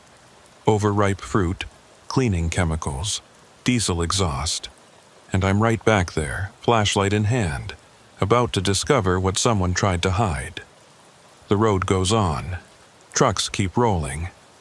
Most carrying exactly what they claim, but some hiding secrets in sealed trailers. And drivers like me, we keep watching, keep checking, keep remembering that sometimes the most dangerous cargo isn't what's listed on the manifest. It's what's hidden behind it. Last month I was training a new driver, kid named Marcus. Different Marcus. Weird coincidence. 22 years old, eager, thinks trucking is freedom and adventure. We were doing a night run from Tampa to Atlanta when he asked about the news story about my involvement in the Mr. White case. Is it true? All of it?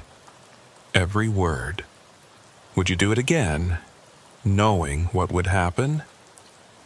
I thought about Horace, dead in Alabama, about months in protective custody, about looking over my shoulder for the rest of my life. Yeah, I said, I would. Why? Because someone has to. Because if we all just drive and don't ask questions, they win. The criminals, the traffickers, the ones who see trucks as tools for evil. Someone has to stand up. Even if it costs everything? Especially then. That's when standing up matters most. He was quiet for a while, processing that. Then, teach me what to look for. The signs, the patterns. So I did. Passed on what I'd learned, what Horace had taught me, what 2 years of investigation had revealed. How to spot suspicious loads, nervous supervisors, shipments that don't add up. How to document everything, who to call, when to walk away, and when to stand firm. But be careful, I warned. Once you start seeing it, you can't unsee it. The shadow network, the crimes hiding in plain sight. It changes you. Changed you for the better? Just changed. Better or worse doesn't really apply. I'm alive, I helped save people, I put criminals away. But I also lost my peace of mind, my anonymity, my friend. You calculate the cost yourself. We delivered that load without incident. Normal cargo to a normal warehouse with normal paperwork.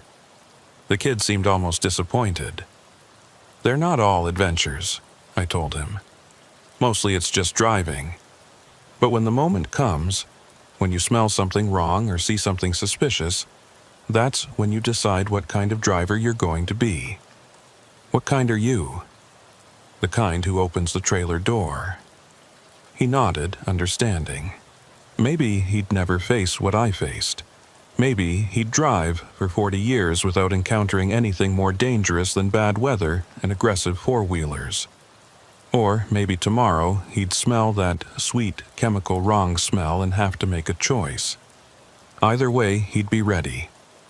Because that's what we owe to Horace. To those people in the trafficking truck. To every driver who's been used without knowing it. We owe them vigilance. We owe them courage. We owe them the willingness to open the door and face whatever's hidden inside. The road stretches on, endless and full of possibilities, both legitimate and criminal. I drive it with eyes wide open now, knowing that every load could be the one. Every shipment could hide secrets. Every mile could lead to another choice between easy silence and difficult truth. And somewhere out there, in boardrooms and warehouses, in truck stops and loading docks, the next network is forming. New criminals with new methods, new codes, new ways to exploit the system. They think they're smart, think they're invisible, think drivers are just tools to be used. They're wrong. We're watching now. We know the signs. We've learned the patterns. And when we smell something wrong, we open the door. The call came at 3 a.m, exactly 2 years after Marcus Whitman's conviction. I was sleeping in my truck at a rest stop outside Ocala, between runs, when the phone started buzzing. Director Chen's number, which was never good news at this hour. "Clarence?"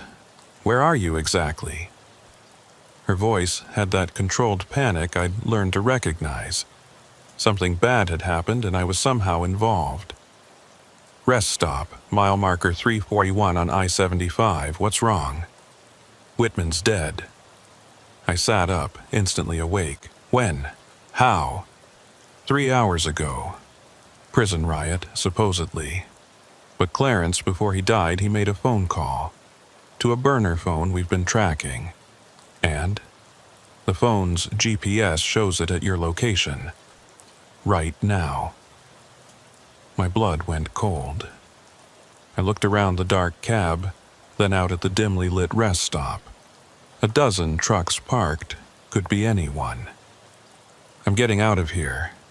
"No, stay put. We have units converging. Whoever has that phone wanted you to know they're watching. If you run, we lose them." "So I'm bait again?" "You're protected. Just sit tight." I locked my doors, grabbed the tire iron I still kept behind the seat, and waited. Through my mirrors, I could see the other trucks, silent and dark. Any one of them could be harboring Whitman's contact. Or maybe it wasn't a trucker at all. Maybe someone in a car, in the woods, in the rest stop building itself. 20 minutes felt like hours. Then I saw the lights. State police, FBI, a whole convoy screaming into the rest stop. They surrounded every vehicle, including mine. An agent I didn't recognize approached my door. "Mr. Clarence, Agent Thompson, we need you to come with us while we search." I climbed down, let them escort me to a command vehicle. Director Chen was on a screen inside, coordinating remotely from Atlanta. "We've narrowed the phone to a 50-foot radius," she said. "It's definitely here." They searched for 2 hours. Every truck, every car, every trash can. Finally, a young agent came running with an evidence bag. Inside was a cheap burner phone, duct-taped under a picnic table. "It's been here for hours," the agent said. "Maybe days. Timer activated to turn on at a specific time." "So, they're not here," I said.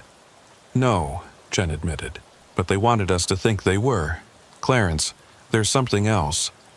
We found a message on the phone, audio recording." She played it. The voice was digitally altered, but the cadence was familiar. The same measured tone as the original Mr. White calls. "Hello, Clarence. If you're hearing this, Marcus is dead and you think you're safe. You're not. The network didn't die with him. It evolved. Every trucker you've trained, every pattern you've shared, every warning you've given. We've been listening, learning, adapting. The shadow network you exposed was version 1. Version 2 is already operational, and this time we know your playbook. Sleep well, hero. You've got more loads to haul." The recording ended. Everyone in the command vehicle was silent. "Empty threat," Thompson said finally. "Whitman's dead, his network's dismantled. This is just someone trying to scare you." But Chen looked worried. "Clarence, has anything unusual happened recently? Any suspicious loads, weird encounters?" I thought about it. There had been something, a week ago. A dispatcher I didn't recognize, offering premium rates for a rush job to Miami. I turned it down, bad feeling in my gut. "Maybe," I said, and told them about it. Chen had someone pull the records immediately. The dispatcher didn't exist, at least not officially. The company he'd claimed to represent had no record of the call. "They're testing you," she said, "seeing if you'll bite. Or warning me that they can reach me any time." The next few weeks were tense. Every load I hauled felt suspicious. Every new face at a truck stop seemed like surveillance. The FBI increased their monitoring, but what could they really do? I couldn't live in protective custody forever. I had to work, had to drive, had to exist in the same world where this new network was supposedly operating. Then Marcus, my trainee, not Whitman, called with something interesting. "Clarence, remember those patterns you taught me? I think I found something." We met at a diner in Valdosta. He had a notebook full of observations, photos of bills of lading, delivery schedules. "Look at this," he said, spreading papers across the table. "Same weight discrepancies you taught me to watch for, but inverse. Instead of 10% over, they're 10% under. Could be clerical errors. On 17 different shipments, all from different companies but going to the same 3 warehouses." I studied his documentation. He was right. There was a pattern, but it was subtle, sophisticated. Almost like someone had taken what I'd taught him and refined it. "Who else knows about this?" "Just you." I wanted to check before reporting it. "Good instinct. Let me make some calls." I contacted Chen, sent her Marcus's findings. She had their analysts review everything. 2 days later, she called back. "Your protege might have uncovered something significant. These shipments correspond with upticks in drug activity in those delivery areas. So, version 2 is real? Appears so, but smarter, more careful.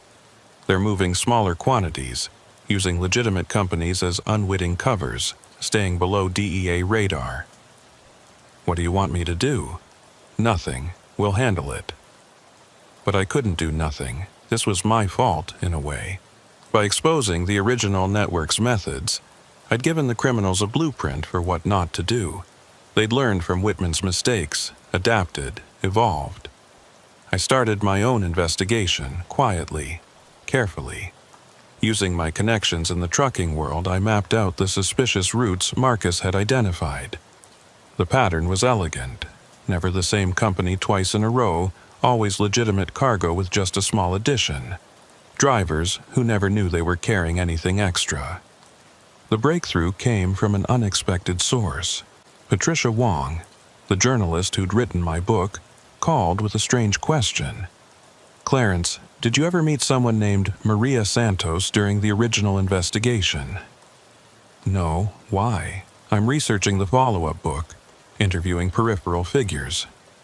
Maria Santos was listed as a witness in one of the sealed depositions, but she doesn't seem to exist. No records, no history, like she appeared just for the trial then vanished. Could be witness protection." That's what I thought. But I had a friend check. No Maria Santos in any protected witness database. So who was she? That's what I'm trying to figure out. But Clarence, here's the interesting part. Her deposition mentions specific shipping routes and methods that were never made public. Things only someone inside the network would know. Or someone in law enforcement. Exactly. I think Maria Santos was Martinez. I think she testified under an alias. My mind raced. If Martinez had testified, if she was alive and cooperating, why hadn't Chen told me? Unless... Patricia, be very careful. If you're right, if Martinez is alive and hidden, there's a reason for it. I'm always careful, but Clarence, if she's out there, she might have information about this new network. She might be the key to stopping version 2. After we hung up, I sat in my truck thinking. Martinez had been the inside person, the one who knew both sides of the game. If she was alive and hiding, she'd be invaluable. But she'd also be a target. I called Chen. "Is Agent Martinez alive?" There was a long pause. "Why do you ask?" "Because if she is, and if she knows about the new network, we need her." "Clarence, some things are classified for good reasons. Director, people are going to die. Drugs are moving. Criminals are adapting. If Martinez can help, she can't. Trust me on this." But I didn't trust her, not entirely. The FBI had their agenda, their procedures, their politics. Meanwhile, trucks were rolling with hidden cargo, and drivers were unwitting mules in version 2 of the game. That night, I made a decision. If the authorities wouldn't act decisively, I'd have to force their hand. Again. I reached out to Tony, Horace's old driver who'd played a fake cop in our citizen's arrest. He was working for a private security firm now, using his experience to train corporate drivers in cargo protection. "Tony, I need a favor.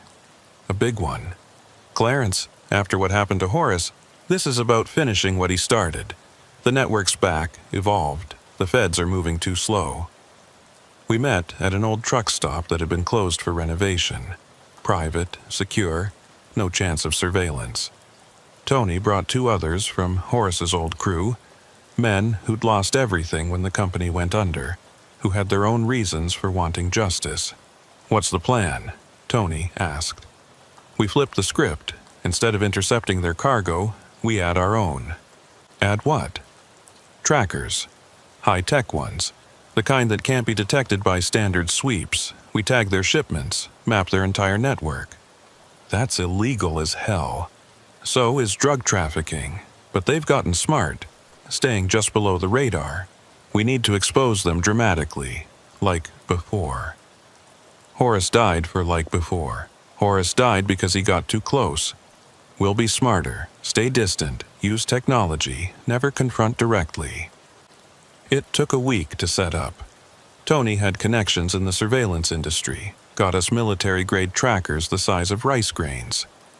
Nearly invisible, adhesive backing, 90-day battery life, satellite uplink every 6 hours. Marcus, my trainee, unknowingly provided the intel. Every suspicious load he documented, I passed to Tony's team. They'd arrive at the pickup locations hours early, blend in as maintenance workers or security guards, and tag the trailers. Within a month, we had 17 trackers deployed.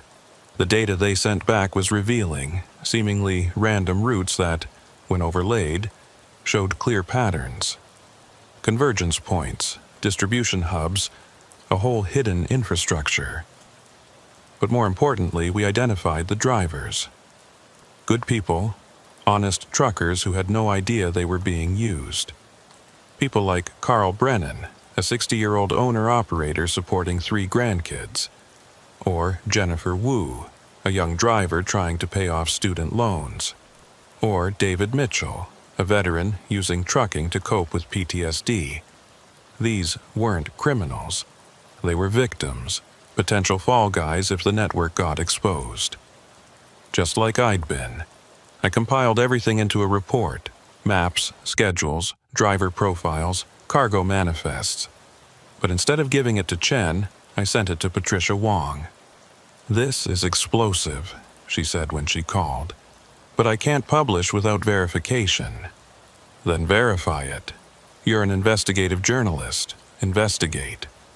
"Clarence, if this is accurate, we're talking about a nationwide conspiracy. Bigger than Whitman's network." "I know. Why not give this to the FBI?" "Because they'll sit on it. Build a case slowly. Let more drugs flow while they dot every I and cross every T. People are dying now. This needs exposure now." Patricia spent 2 weeks verifying everything. She was thorough, careful, professional. When she called back, her voice was different. Excited, but scared. "It's all true, every bit of it. And, Clarence, I found something else. The shell company running this new network? It's owned by a subsidiary of White Logistics, Inc. Whitman's old company? Supposedly dissolved after his arrest. But apparently someone bought the assets, including all the intellectual property. Guess who? Who? A company called Santos Shipping Solutions. CEO Maria Santos. My blood ran cold. Martinez wasn't in hiding. She wasn't cooperating. She'd taken over. "Patricia, you need to publish this immediately. I need one more confirmation. I've arranged to interview Maria Santos. She agreed. Probably thinks she can manipulate the story. That's too dangerous. I'll be in a public place, recorded, with backup. I'm not stupid, Clarence." But I was worried. Martinez knew the game from both sides. She'd been trained by the DEA and educated by Whitman. If she really was running version 2, she was more dangerous than any criminal we'd faced. The interview was scheduled for the following Tuesday at a hotel conference room in Miami. Patricia invited me to observe from an adjacent room, watching through a two-way mirror that the hotel used for focus groups. Maria Santos arrived exactly on time. When I saw her, my suspicion was confirmed. It was Martinez, but transformed. Gone was the federal agent intensity, replaced by corporate polish. Designer suit, perfect hair, the image of a successful businesswoman. "Ms. Wong," she said, shaking Patricia's hand. "I understand you have questions about my company. I have questions about your identity, Agent Martinez." Martinez Santos didn't flinch. "I'm afraid you're mistaken. I'm Maria Santos, CEO of Santos Shipping Solutions. Here's my business license, incorporation documents, tax records." All forgeries, I was sure, but good ones. Patricia pressed on. "You match the description of a missing DEA agent involved in the Marcus Whitman case. Coincidence? Many people share similar features. You have detailed knowledge of shipping routes that were sealed in federal testimony. I've been in logistics for 15 years. Knowledge accumulates." It went on like that for an hour. Martinez deflecting, denying, always staying just on the right side of plausible. She was good, trained in interrogation resistance. Then Patricia played her ace. "I have a witness who can identify you as Agent Martinez." "Really? Who?" Patricia looked directly at the mirror, knowing I was behind it. This was the moment. Step forward and confront her, or stay hidden and safe. I made my choice. I walked into the conference room. Martinez's composure finally cracked just for a second, before the mask slipped back on. "Clarence, I heard you were writing books now." "Maria, or do you prefer Agent Martinez?" "I prefer Ms. Santos. As I've been explaining to Ms. Wong, she's confused about my identity." "Cut the act. I know who you are. I know what you're doing. Version 2 of Whitman's network, but smarter, more careful." She smiled, the cold smile I remembered from federal interrogation rooms. "That's quite an accusation. I hope you have proof." "We have 17 tracked shipments linking back to your company. Illegally tracked, without warrants. That won't hold up in court. It doesn't need to. Public opinion is a different kind of court." Patricia was recording everything, her phone visible on the table. Martinez saw it, calculated, made a decision. "Off the record?" she said. "No," Patricia replied immediately. "Then we're done here." Martinez stood to leave. "Bertha Crenshaw says hello," I said. Martinez stopped, turned slowly. "Bertha's in federal prison." "Not anymore?" "Early release, good behavior, new identity. She's very talkative about who really ran Whitman's network. Spoiler, it wasn't Whitman." This was a lie. Bertha was still in prison, would be for years. But Martinez didn't know that, and the doubt in her eyes was beautiful. "You're lying." "Am I? Want to bet your freedom on it?" She sat back down, reassessing. The confident CEO was gone, replaced by the cornered federal agent I'd seen at crime scenes. "What do you want?" "The truth," Patricia said. "On the record." "The truth?" Martinez laughed bitterly. "The truth is that the system is broken. The truth is that for every criminal you arrest, 3 more take their place. The truth is that I spent 10 years fighting a war we couldn't win. So you joined the other side. I took control. There's a difference. Explain it." Martinez looked at me, then at Patricia, then at the mirror as if wondering who else was watching. Then she started talking, not confessing exactly, but explaining, justifying, revealing. Whitman was an idiot, greedy, sloppy, violent.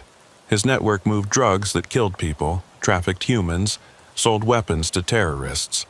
When I was undercover, I saw it all. and I saw how to do it better. Better? I couldn't hide my disgust. Cleaner. No violence, no trafficking, no weapons. Just pharmaceutical-grade products to willing buyers. Harm reduction, not harm creation. You're still moving drugs. I'm moving medicine that happens to be illegal. There's a difference. Tell that to the addicts. The addicts will get their drugs either way. At least mine are pure, measured, safe as illegal substances can be. Patricia was typing furiously, getting every word. You're admitting to running a drug network? I'm explaining a philosophical position about the failure of prohibition and the necessity of controlled distribution. That's semantic gymnastics. That's reality. You want the truth? The war on drugs is over. Drugs won. Now it's about damage control. Using innocent truckers as mules is damage control? No trucker carries more than they can claim ignorance about. Small amounts, hidden carefully. No federal trafficking charges if caught. Misdemeanors at worst. You've thought of everything. I learned from the best. Both sides of the law. What about Whitman's murder? Martinez's expression hardened. Marcus got greedy in prison, tried to run things from inside, stepped on the wrong toes. His death had nothing to do with me. But the timing was fortunate. His death created a power vacuum I was positioned to fill. You were planning this all along. I was surviving. When you're undercover that deep for that long, the lines blur. When the FBI abandoned me, left me in the cold after the Whitman trial, I had two choices: disappear forever, or use what I'd learned. The FBI says you're in witness protection. The FBI says a lot of things, doesn't make them true. This was it. The confession Patricia needed. The truth I'd suspected. But Martinez wasn't done. You know what the real joke is, Clarence? Your little tracker scheme? We knew about it from day one, Tony's inside man. The one who got you the trackers? He works for me. My stomach dropped. Tony? Horace's trusted driver? You're lying. Check your bank records. Tony's been getting regular deposits from a subsidiary of Santos Shipping. He needed money after Horace's company failed, and I needed someone close to you. I wanted to deny it, but the details fit. Tony had been too eager to help, too prepared with the exact equipment we needed. So, this whole thing was another test, to see how you operate now, who you trust, what resources you can marshal. And you failed, Clarence. You trusted the wrong person. But the trackers are tracking exactly what I want them to track. Decoy shipments, false routes, a fictional network to keep you busy while the real operation continues. Patricia stopped typing. You're saying everything Clarence documented is fake? Not fake. Misdirection. There are real drugs in some of those shipments, enough to make it credible. But the pattern he thinks he found, the network he thinks he mapped, that's theater. Why tell us this? Because it doesn't matter. You can publish everything. Who will believe you? A disgraced ex-DEA agent who doesn't officially exist, running a drug network that may or may not be real, confessing to crimes that can't be proven? It's conspiracy theory fodder, nothing more.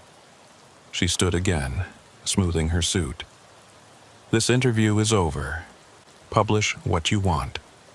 I'll deny everything, sue for libel, tie you up in court for years. Meanwhile, business continues. People are dying, I said. Fewer than before. That's the best we can hope for in this business. She walked out, leaving Patricia and me in stunned silence. We had everything on recording.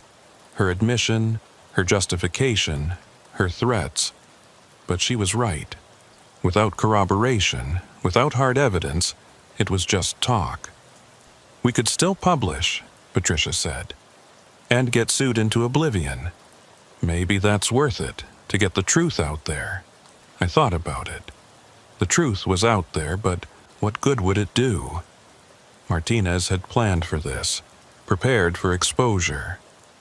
She'd survive the scandal, maybe even thrive on it. Meanwhile, Patricia would be destroyed, and I'd be back to looking over my shoulder. No, I said finally. We need more. Real evidence, not just words. How? I don't know, but there has to be a way. That night, I called Tony. Needed to know if Martinez had been telling the truth about him. Clarence, I can explain, so it was true. The betrayal hit harder than I expected. How long? 6 months. After Horace died, I was broke. Kids to feed, bills piling up. She offered me a job, just information, nothing harmful. Information about me, about your movements, your contacts. I swear I didn't know about the trackers being compromised until I hung up. Another friend turned enemy, or at least turned neutral in a war that didn't allow neutrality. But Tony had inadvertently given me an idea.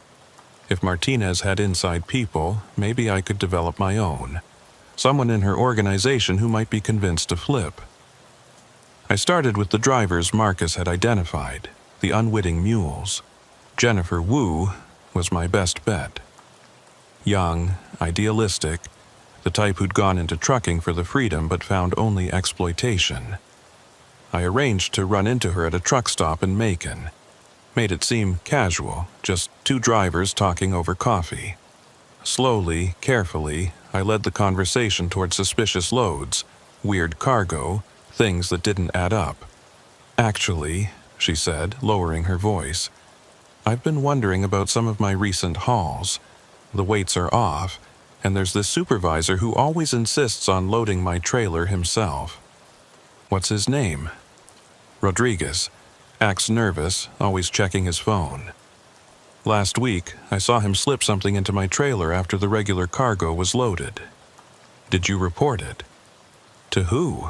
The company says he's reliable. The cops would think I'm paranoid. And I need this job. What if I told you Rodriguez works for a drug network?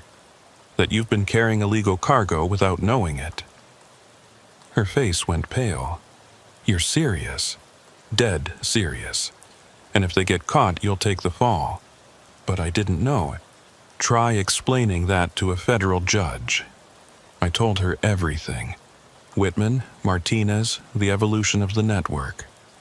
Her hands shook as she absorbed it. What do I do? Help me expose them, document everything Rodriguez does. Video if possible. Get evidence that can't be denied or explained away. That's dangerous. So is carrying drugs. At least this way you're on the right side when it falls apart. She agreed reluctantly. Over the next month, Jennifer became my inside eye. She documented Rodriguez's activities, recorded conversations, even managed to photograph him placing packages in her trailer. But the real breakthrough came from an unexpected source. Bertha Crenshaw reached out through her lawyer. She wants to talk, the lawyer said, in person. Says she has information about Maria Santos that you need to hear. The meeting was arranged at the federal prison where Bertha was serving her sentence. She looked older, harder, but also somehow clearer. Prison had stripped away the pretense. Clarence, she said when I sat down across from her. Thanks for coming. What do you want, Bertha? Revenge. Martinez sold me out, let me take the fall while she took over the operation. I thought we were partners. You were both criminals. True, but there are rules, even among criminals. She broke them. So I kept insurance. Documents, recordings, proof that Martinez was running things from inside the DEA. I hid them before my arrest. Where? First, I want a deal. Reduced sentence, minimum security, protection from her people. I can't promise that. Then get someone who can. I called Director Chen from the prison parking lot. Explained about Bertha's offer, the potential evidence. Chen was on a plane to Florida within hours. The negotiation took 2 days. Bertha's lawyer pushed hard, but the promise of evidence against Martinez was too valuable to pass up. Finally, a deal was struck. 10 years off her sentence, transfer to minimum security, new identity after release. Bertha gave up the location, a storage unit in Ocala, paid up for 5 years in advance under an alias. Chen's team retrieved everything. Recordings of Martinez discussing operations while still supposedly a federal agent. Financial records showing payments from Whitman's organization to accounts Martinez controlled. Even video of Martinez meeting with cartel representatives. "This is it," Chen said, reviewing the evidence. "This proves she was dirty from the beginning. So arrest her. It's not that simple. She's built legal buffers, jurisdictional challenges. We need to be strategic." "How long?" "Weeks, maybe months. People are dying while you strategize. And more will die if we move too fast and she escapes. Trust the process, Clarence." But I was tired of trusting processes, tired of strategic patience while drugs flowed and innocent drivers were used. So I made a decision that would either end this or end me. I called Martinez directly. She answered on the second ring. "Clarence, I wondered when you'd call. We need to meet privately." "That sounds like a trap." "No trap, just a conversation. You and me figuring out how this ends. It ends with you accepting reality. The network exists because demand exists. Remove me. Someone else takes over. It's evolutionary. Maybe, but maybe not. Meet me and we'll discuss it." She agreed, surprisingly. Set the location herself, a public park in Tampa, middle of the day, plenty of witnesses. Smart, safe, or so she thought. I arrived early, sat on a bench overlooking the water. When Martinez appeared, she looked different. Tired, stressed, the weight of running a criminal empire showing. "You look like hell," I said.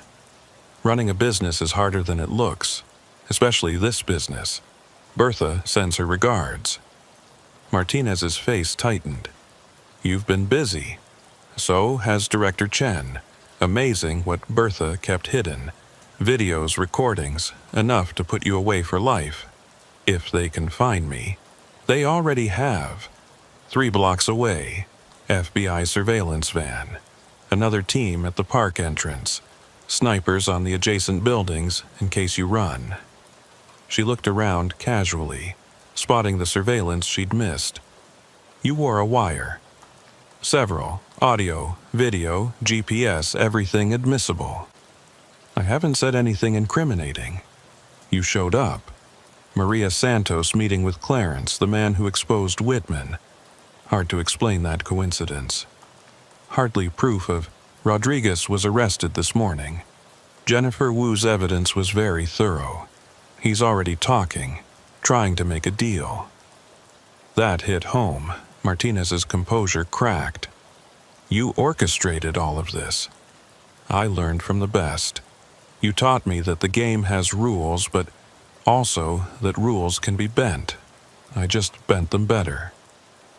"This won't stop anything. The network will continue without me.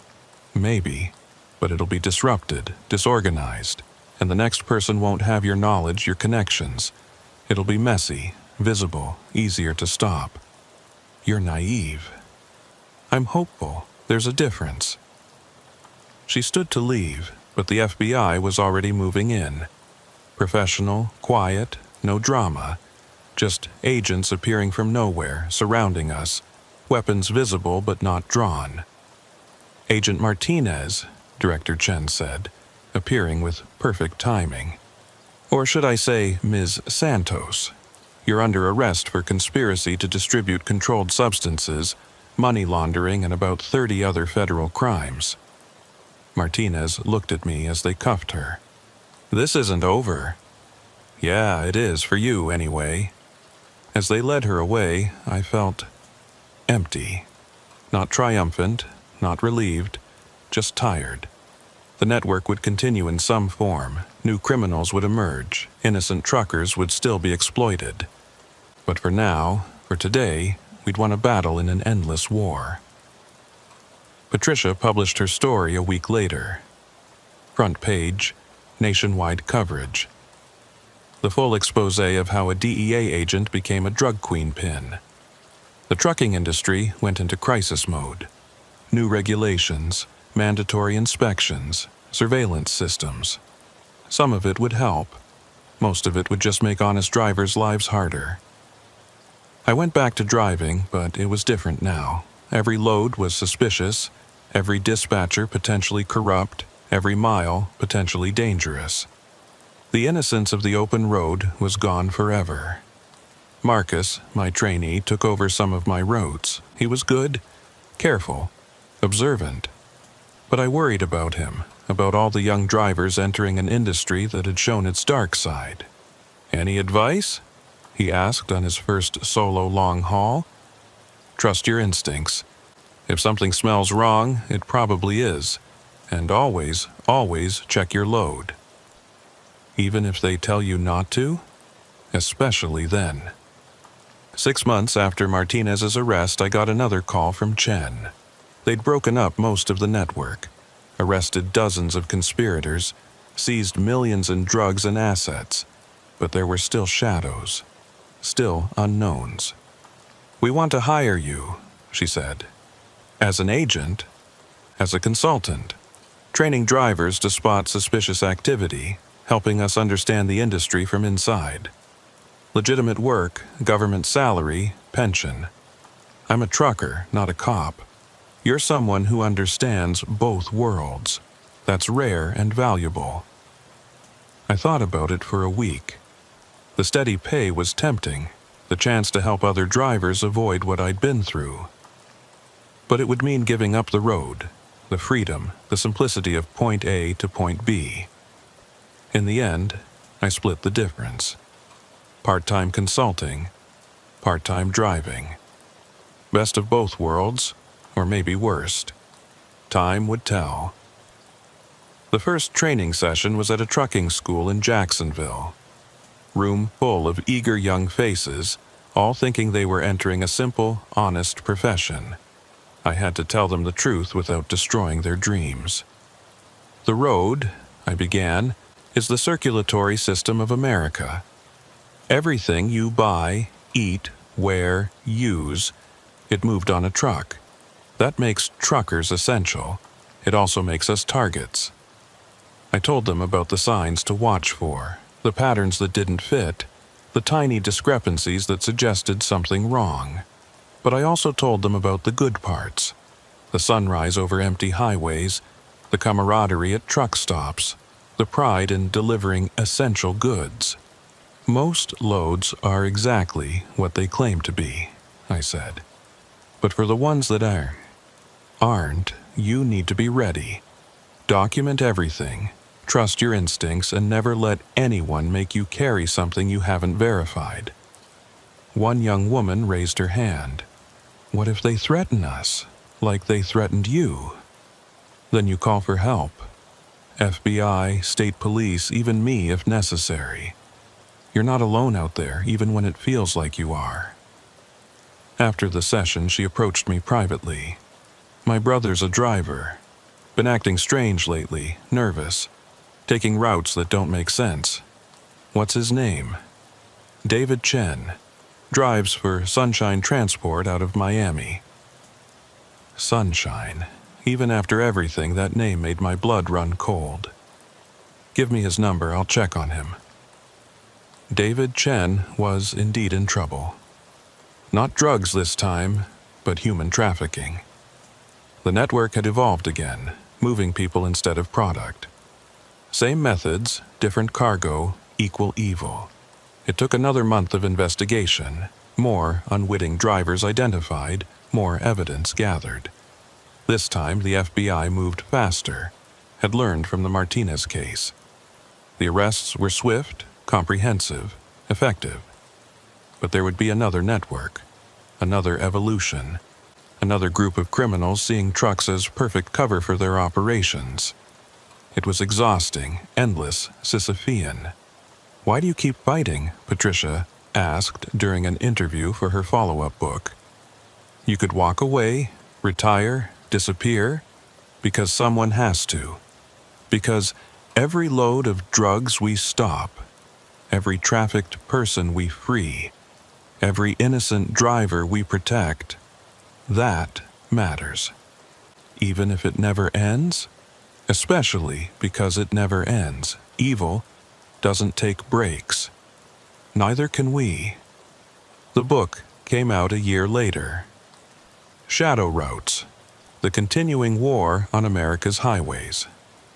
It didn't sell as well as the first one. Sequels rarely do, but it reached the people who needed it. Drivers, dispatchers, law enforcement, the ones on the front lines.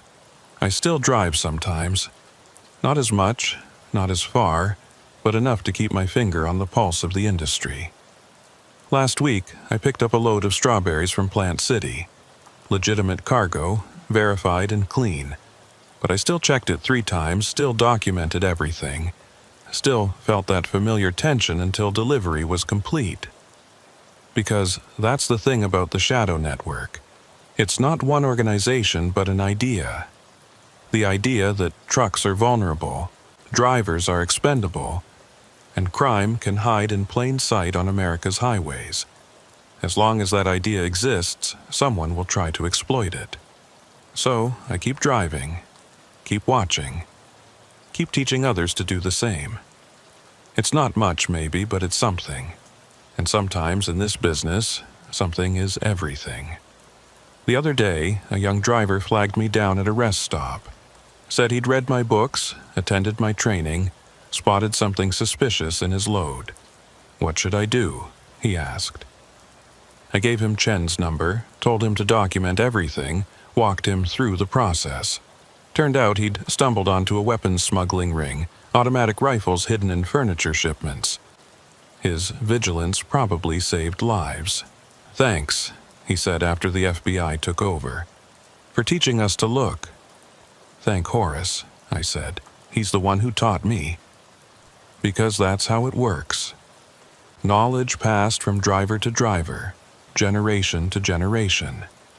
The criminals evolve, but so do we. They get smarter, we get warier. It's an arms race on 18 wheels, and the stakes are everything. I think about Horace often. What he'd make of all this, the networks we've exposed, the lives we've saved. I think he'd be proud, but not satisfied. Never satisfied.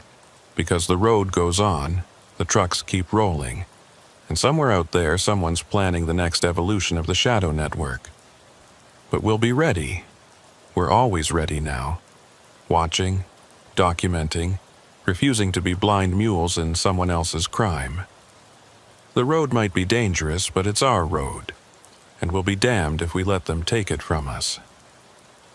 The sun's setting now as I write this, painting the sky over the truck stop in shades of orange and pink. Beautiful, peaceful, deceptive.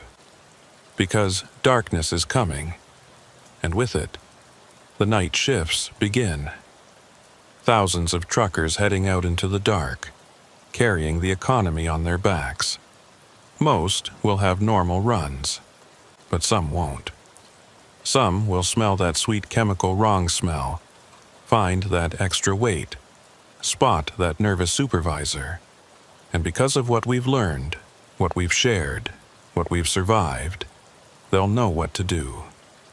They'll open the trailer door, and whatever they find, whatever horror or crime or conspiracy awaits, they won't face it alone, because we're all connected now, all watching, all ready to stand up and say no. Not in my truck, not on my watch, not anymore. The Shadow Network thought truckers were perfect victims, isolated, vulnerable, disposable. They were wrong. We're witnesses.